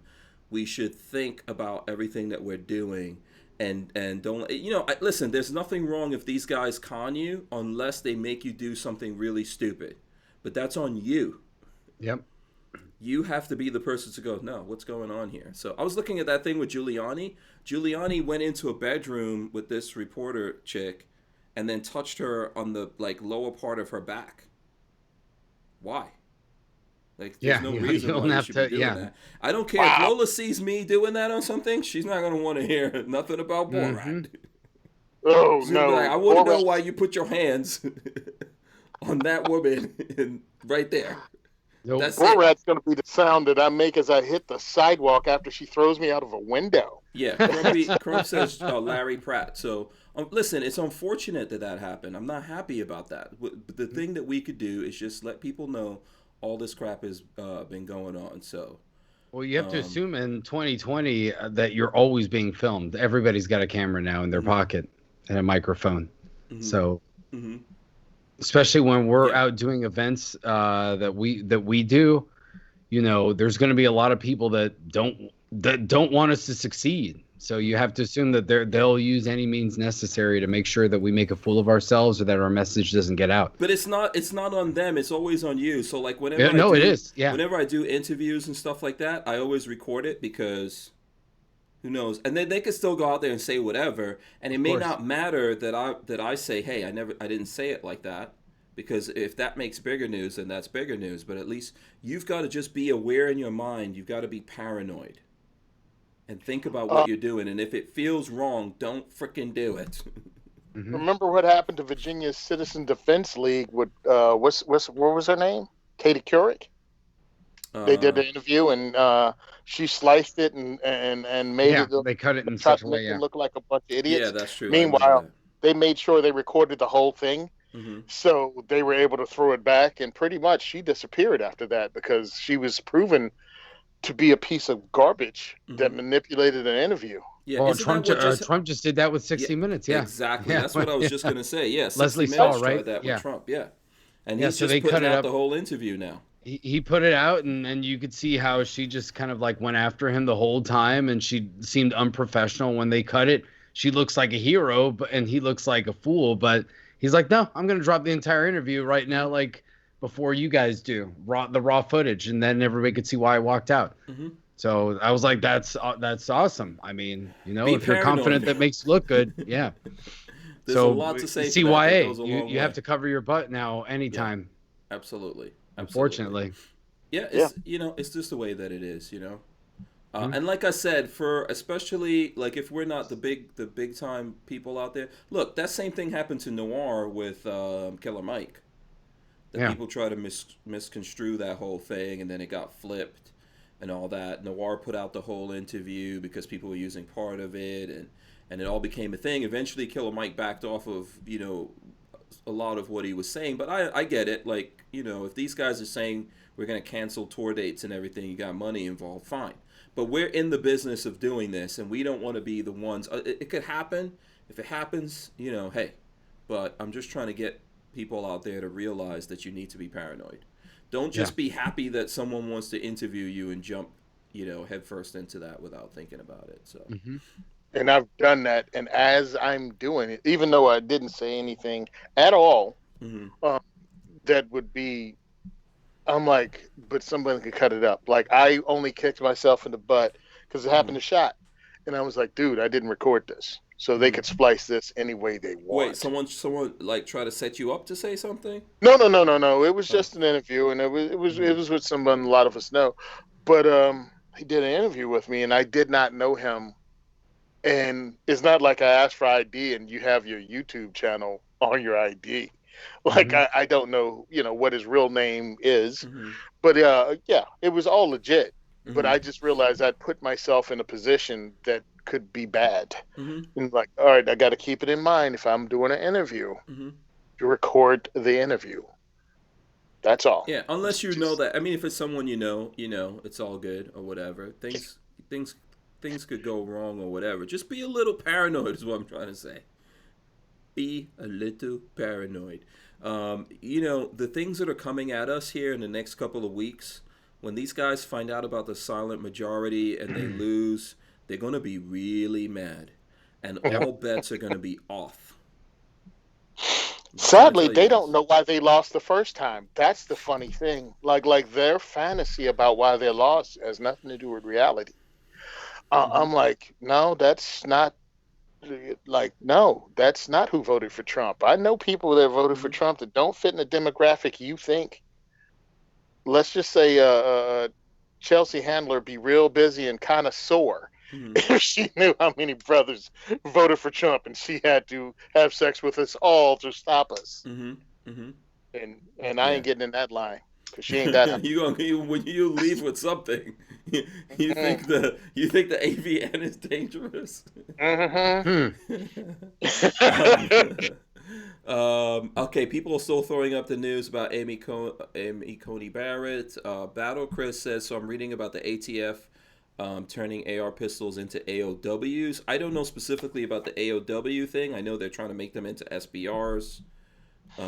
Is the AOW thing new, or I heard about that just now. I think I saw somebody put it on IG just before I got on, but that was the only time I heard about it. So is that their idea of a compromise? Instead of giving it a $200 tax stamp, they'll do a $5 tax stamp. What difference? Yeah, what? I mean, yeah, that's all silly, and we should never accept that. The ATF has to be checked. Yeah, they got to be checked. Okay, they're just running rampant, And if the same thing I just said goes the other way, man. If this election goes the other way, the first one of these ABC organizations out there that's gonna get crazy is gonna be the ATF. So remember, we let these guys turn pieces of plastic into machine guns. So. Kevin has some good advice. He says, at minimum, I always place my phone in my pocket and audio record. Yep. So there you go. I think sometimes, especially with younger advocates, I've heard stories. Joe and I haven't been in this position yet, but thankfully, you kind of get excited if somebody wants to interview you and you don't think about it right away because you go in good faith and naivety, and then you either don't know everything yet because you're still learning, or you're just so excited that you're really honest about how excited you are about firearms. So you might be like, oh yeah, shall not comply and repeal the NFA, and you go all gung-ho instead of explaining it maybe in more of a, trying to convert people that may not know anything into firearms, and then they can splice that up as like, oh, this person is kind of crazy, or they're an extremist, or whatever they want to try to do. They'll find some way to do it, or they'll throw your clip with somebody else that's not you, that said something crazy, and then they kind of implicate you through 6 degrees of separation just because they threw you in the same interview as somebody else that might actually be a fool. So that's how they try to get you. Okay, so let me just take I know we've got 8 minutes here. Let me just go into this and we'll go back to the regular thing, because everyone's talking about this ATF thing and it looks like it had something to do with Mac. Let me pull up what he posted here. So here, I'm gonna go to IG. Let's see. So it says alert. The BATF is in the process of redefining AR-15 pistols, AK pistols, etc. as AOWs. This means they can charge any owner of such a firearm under the NFA with a federal crime. Get active now. More info on my Facebook page. And so that's one. But I think if you support Mac on Patreon, you get something. I'm gonna cut a little bit of this in. You guys should go support him on Patreon, and I do. That's why I'm able to cut this in. But if I don't know if he's gonna be whatever about this. I hope not. I'll just do it anyway and ask for forgiveness later. So this went up 4 minutes ago. He says it says an explanation of my recent post on social media. He says, "Hey everyone, I've been very busy today, but it's rather big news. Today because of what came to light from the law firm of Wiley and Rain. Wiley and Rain is a large firm that deals almost exclusively in firearms law and represents a number of big players in Washington, D.C. They also deal with the BATF on a daily basis. They released a public message on their website that you can find here. He has a link to it. Here's the long and short of what's happening. A group of lawyers inside the BATF has been actively trying to reverse previous rulings that were favorable to the 2A community. Things like bump stocks, at one time being legal braces, being legal or not SBRs, etc. For strictly political reasons, they are actively working to roll back these decisions. Wow. And now they've gone even further. So right now there's an executive order in place that stops all regulatory agencies from making new arbitrary and capricious regulations by reinterpreting existing laws. These EOs were signed a couple of years ago by President Trump. This didn't sit well with the BATF, so they're throwing a temper tantrum. However, their temper tantrums carry the weight of law and could put law-abiding citizens in prison for a decade. And he goes on here. I'm not gonna, I'm not gonna keep. I'm not gonna run through the whole thing, but in effect, yeah, man, these guys aren't stopping. Well, this is where Joe's going to read this, and she's going to have a lot of guilt tripping to throw out there to a lot of people. Yeah. Because this is one where she gets really heated. So it's like, oh, you. I think no. She's like, so you're going to vote to make me a felon. That's her guilt trip that she goes to with people that she knows that she's like close to. That's where she goes. That's effectively what's happening. I mean, this is what I try to tell a lot of people here, that you're supporting people that want to make you a felon. It's very much like what happened in the 80s and the 90s, where people supported these politicians, people like Biden, that came up with drug laws that gave you mandatory like 20 years for one vial of crack cocaine or something like that, right? And a bunch of people wound up with life sentences. So now what they're doing is taking something that is basically protected by the Constitution and the Second Amendment, and going, yeah, we're gonna put you in jail for that. We're gonna make you a felon. We're gonna take away your liberty. We're gonna take away your money. All kinds of things. This is what's happening. And if you support it, if you support these people, that's what you're going for. In the meanwhile, they're saying to you, oh, this guy, like I see this stuff running. Oh, Trump's racist. They get black actors to get up there and go, oh, he's a racist. He didn't say anything to the Proud Boys or whatever nonsense it is. And that's all a smokescreen to bamboozle you into supporting them so they can lock your ass up again. Yep. Uh-huh. They've done it before. Same exact party, same exact song, same music, same steps. They just called it something different. It went from electric bus stop to electric slide. Mm-hmm. Same thing. Mm-hmm. So you have to pay attention. Mm-hmm. I stay on my page. I don't even have family on my page. I have a Tony Simon page that is for family and friends, and I totally ignore it. I went on today, and my sister reposted someone's rant about how Trump's a racist and how Trump did this and that, and I'm like, and how he won't. What is it? What about white supremacists? He won't de-escalate. No. He won't not decry them, but he won't denounce. Yeah, wouldn't denounce it. And he's like, he won't denounce white supremacists. He won't. I'm like, are you retarded? If you go look at the actual quote, he did. He's done it. I've watched him do it 7 different times over the years, from like 2016 or 2015 interviews. He was like, no, of course I do. Because I remember David Duke endorsed him. And they were like, what about this? And he was like, yeah, no, they can all go away. Like, I don't need their endorsement. I don't want their endorsement. I denounce them. And I'm like, people are still repeating the same stuff. And I'm like, listen, look at the work the 2 candidates you're looking at have done. Again, I'm a Second Amendment dude. Biden still walks around bragging about the assault weapons ban. Kamala Harris wrote most of the anti-gun laws in California, and then she enforced them. Yep. When politicians tell you they're going to take your rights, believe them. Mm-hmm. New Jersey, 2 years before he ran, that bucktooth horse's ass that we call the governor, Murphy, put it all on his website.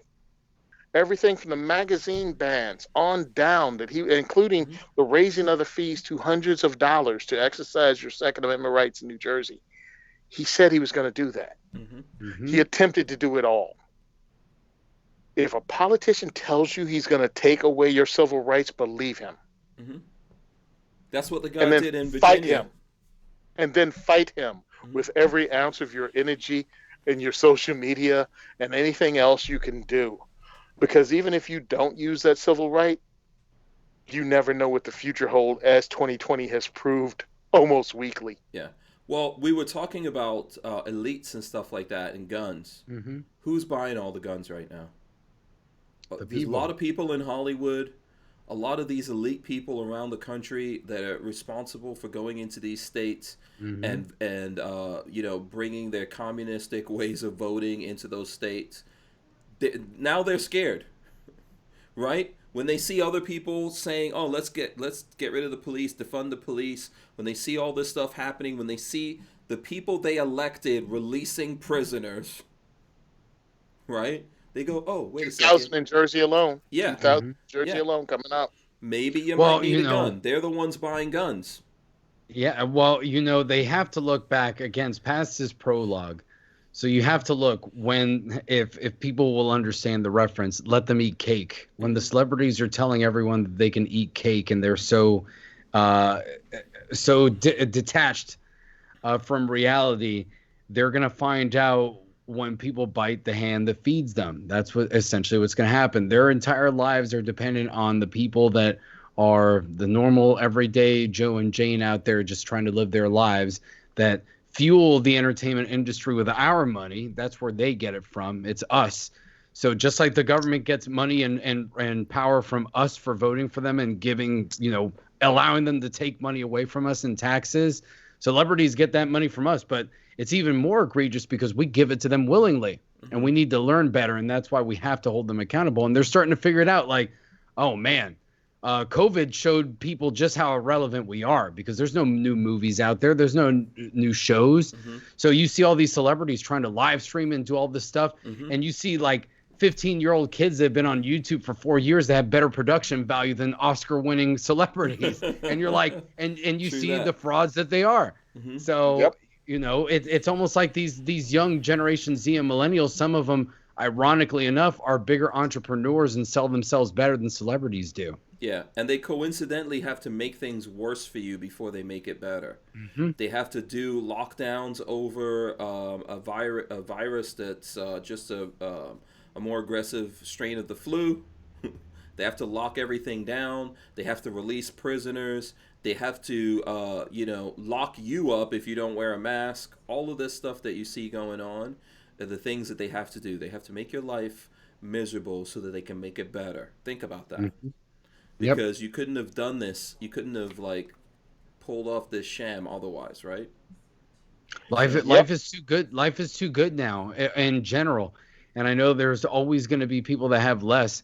But if you look at any other time in history, there has never been a time where more people had more things than they do now in the United States of America.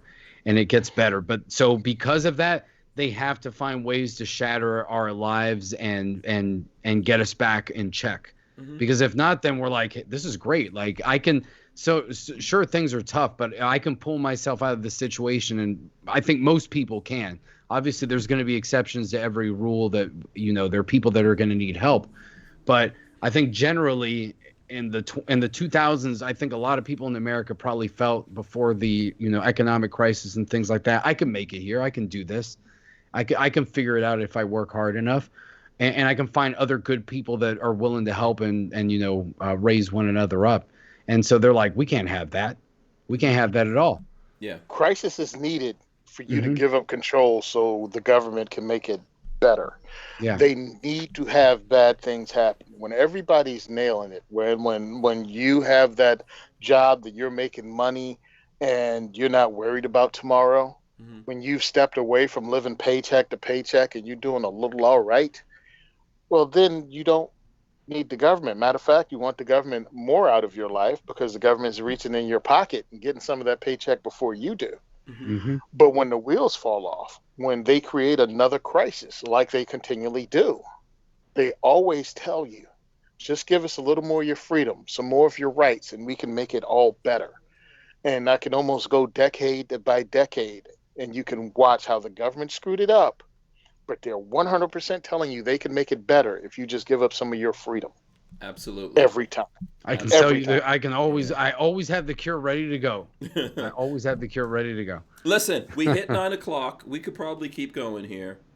Mm-hmm. But I'm not going to hold these guys. I think it was a great conversation. I encourage everyone who's still hanging out with us to smash the thumbs ups and all that kind of stuff. Share this if you can.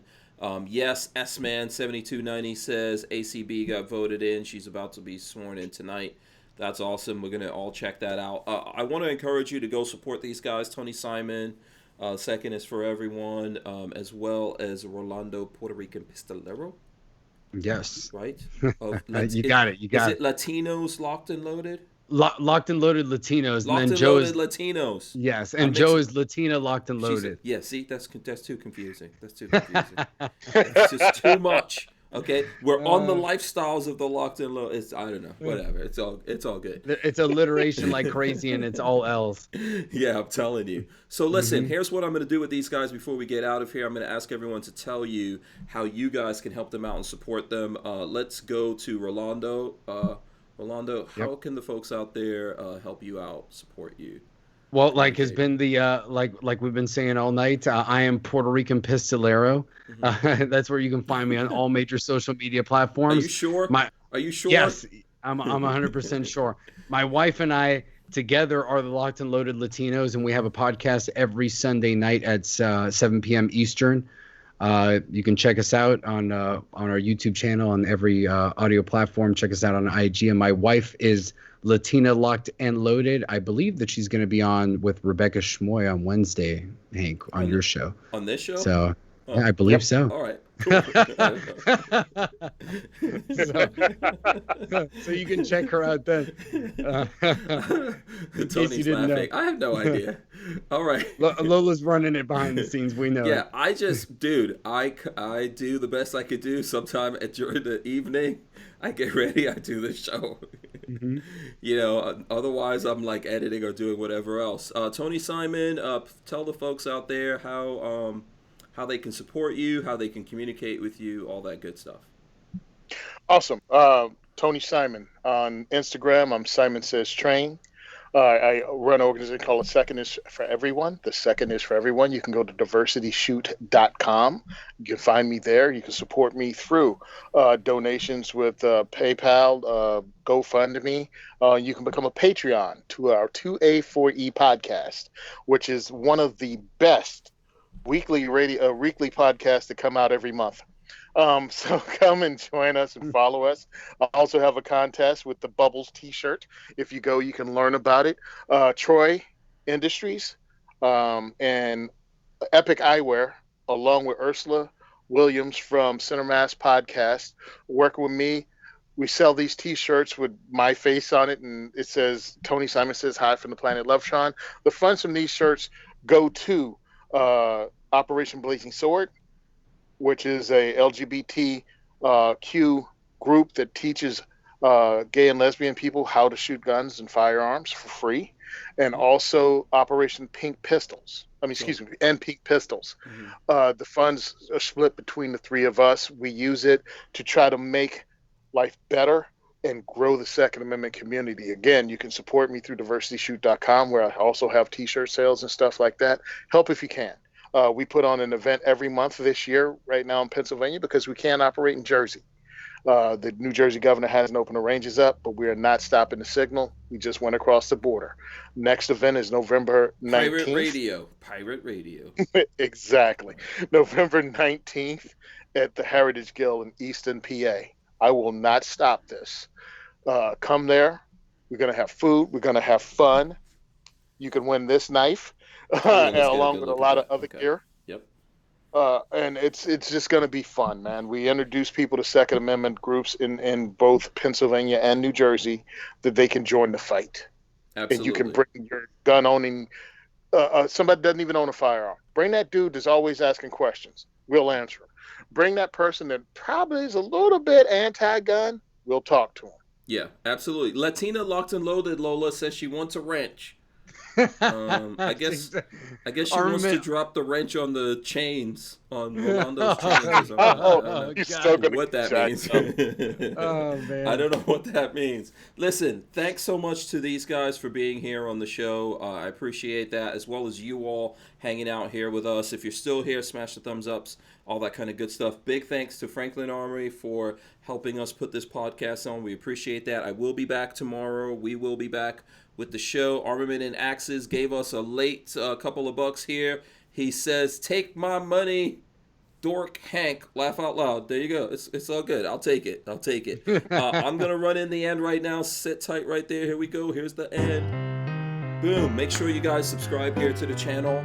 Ring the bell so you can be notified every time we go live. Smash those thumbs ups. We're going to rip the audio out of this and put it up on iTunes and all the other places that you can get your audio podcasts. Thanks so much to Puerto Rican Pistolero as well as Tony Simon.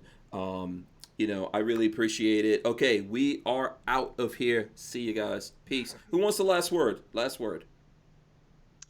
We can't stop and we won't stop. Oh, that's how it's going to be. Puffy right there. We're out. Peace.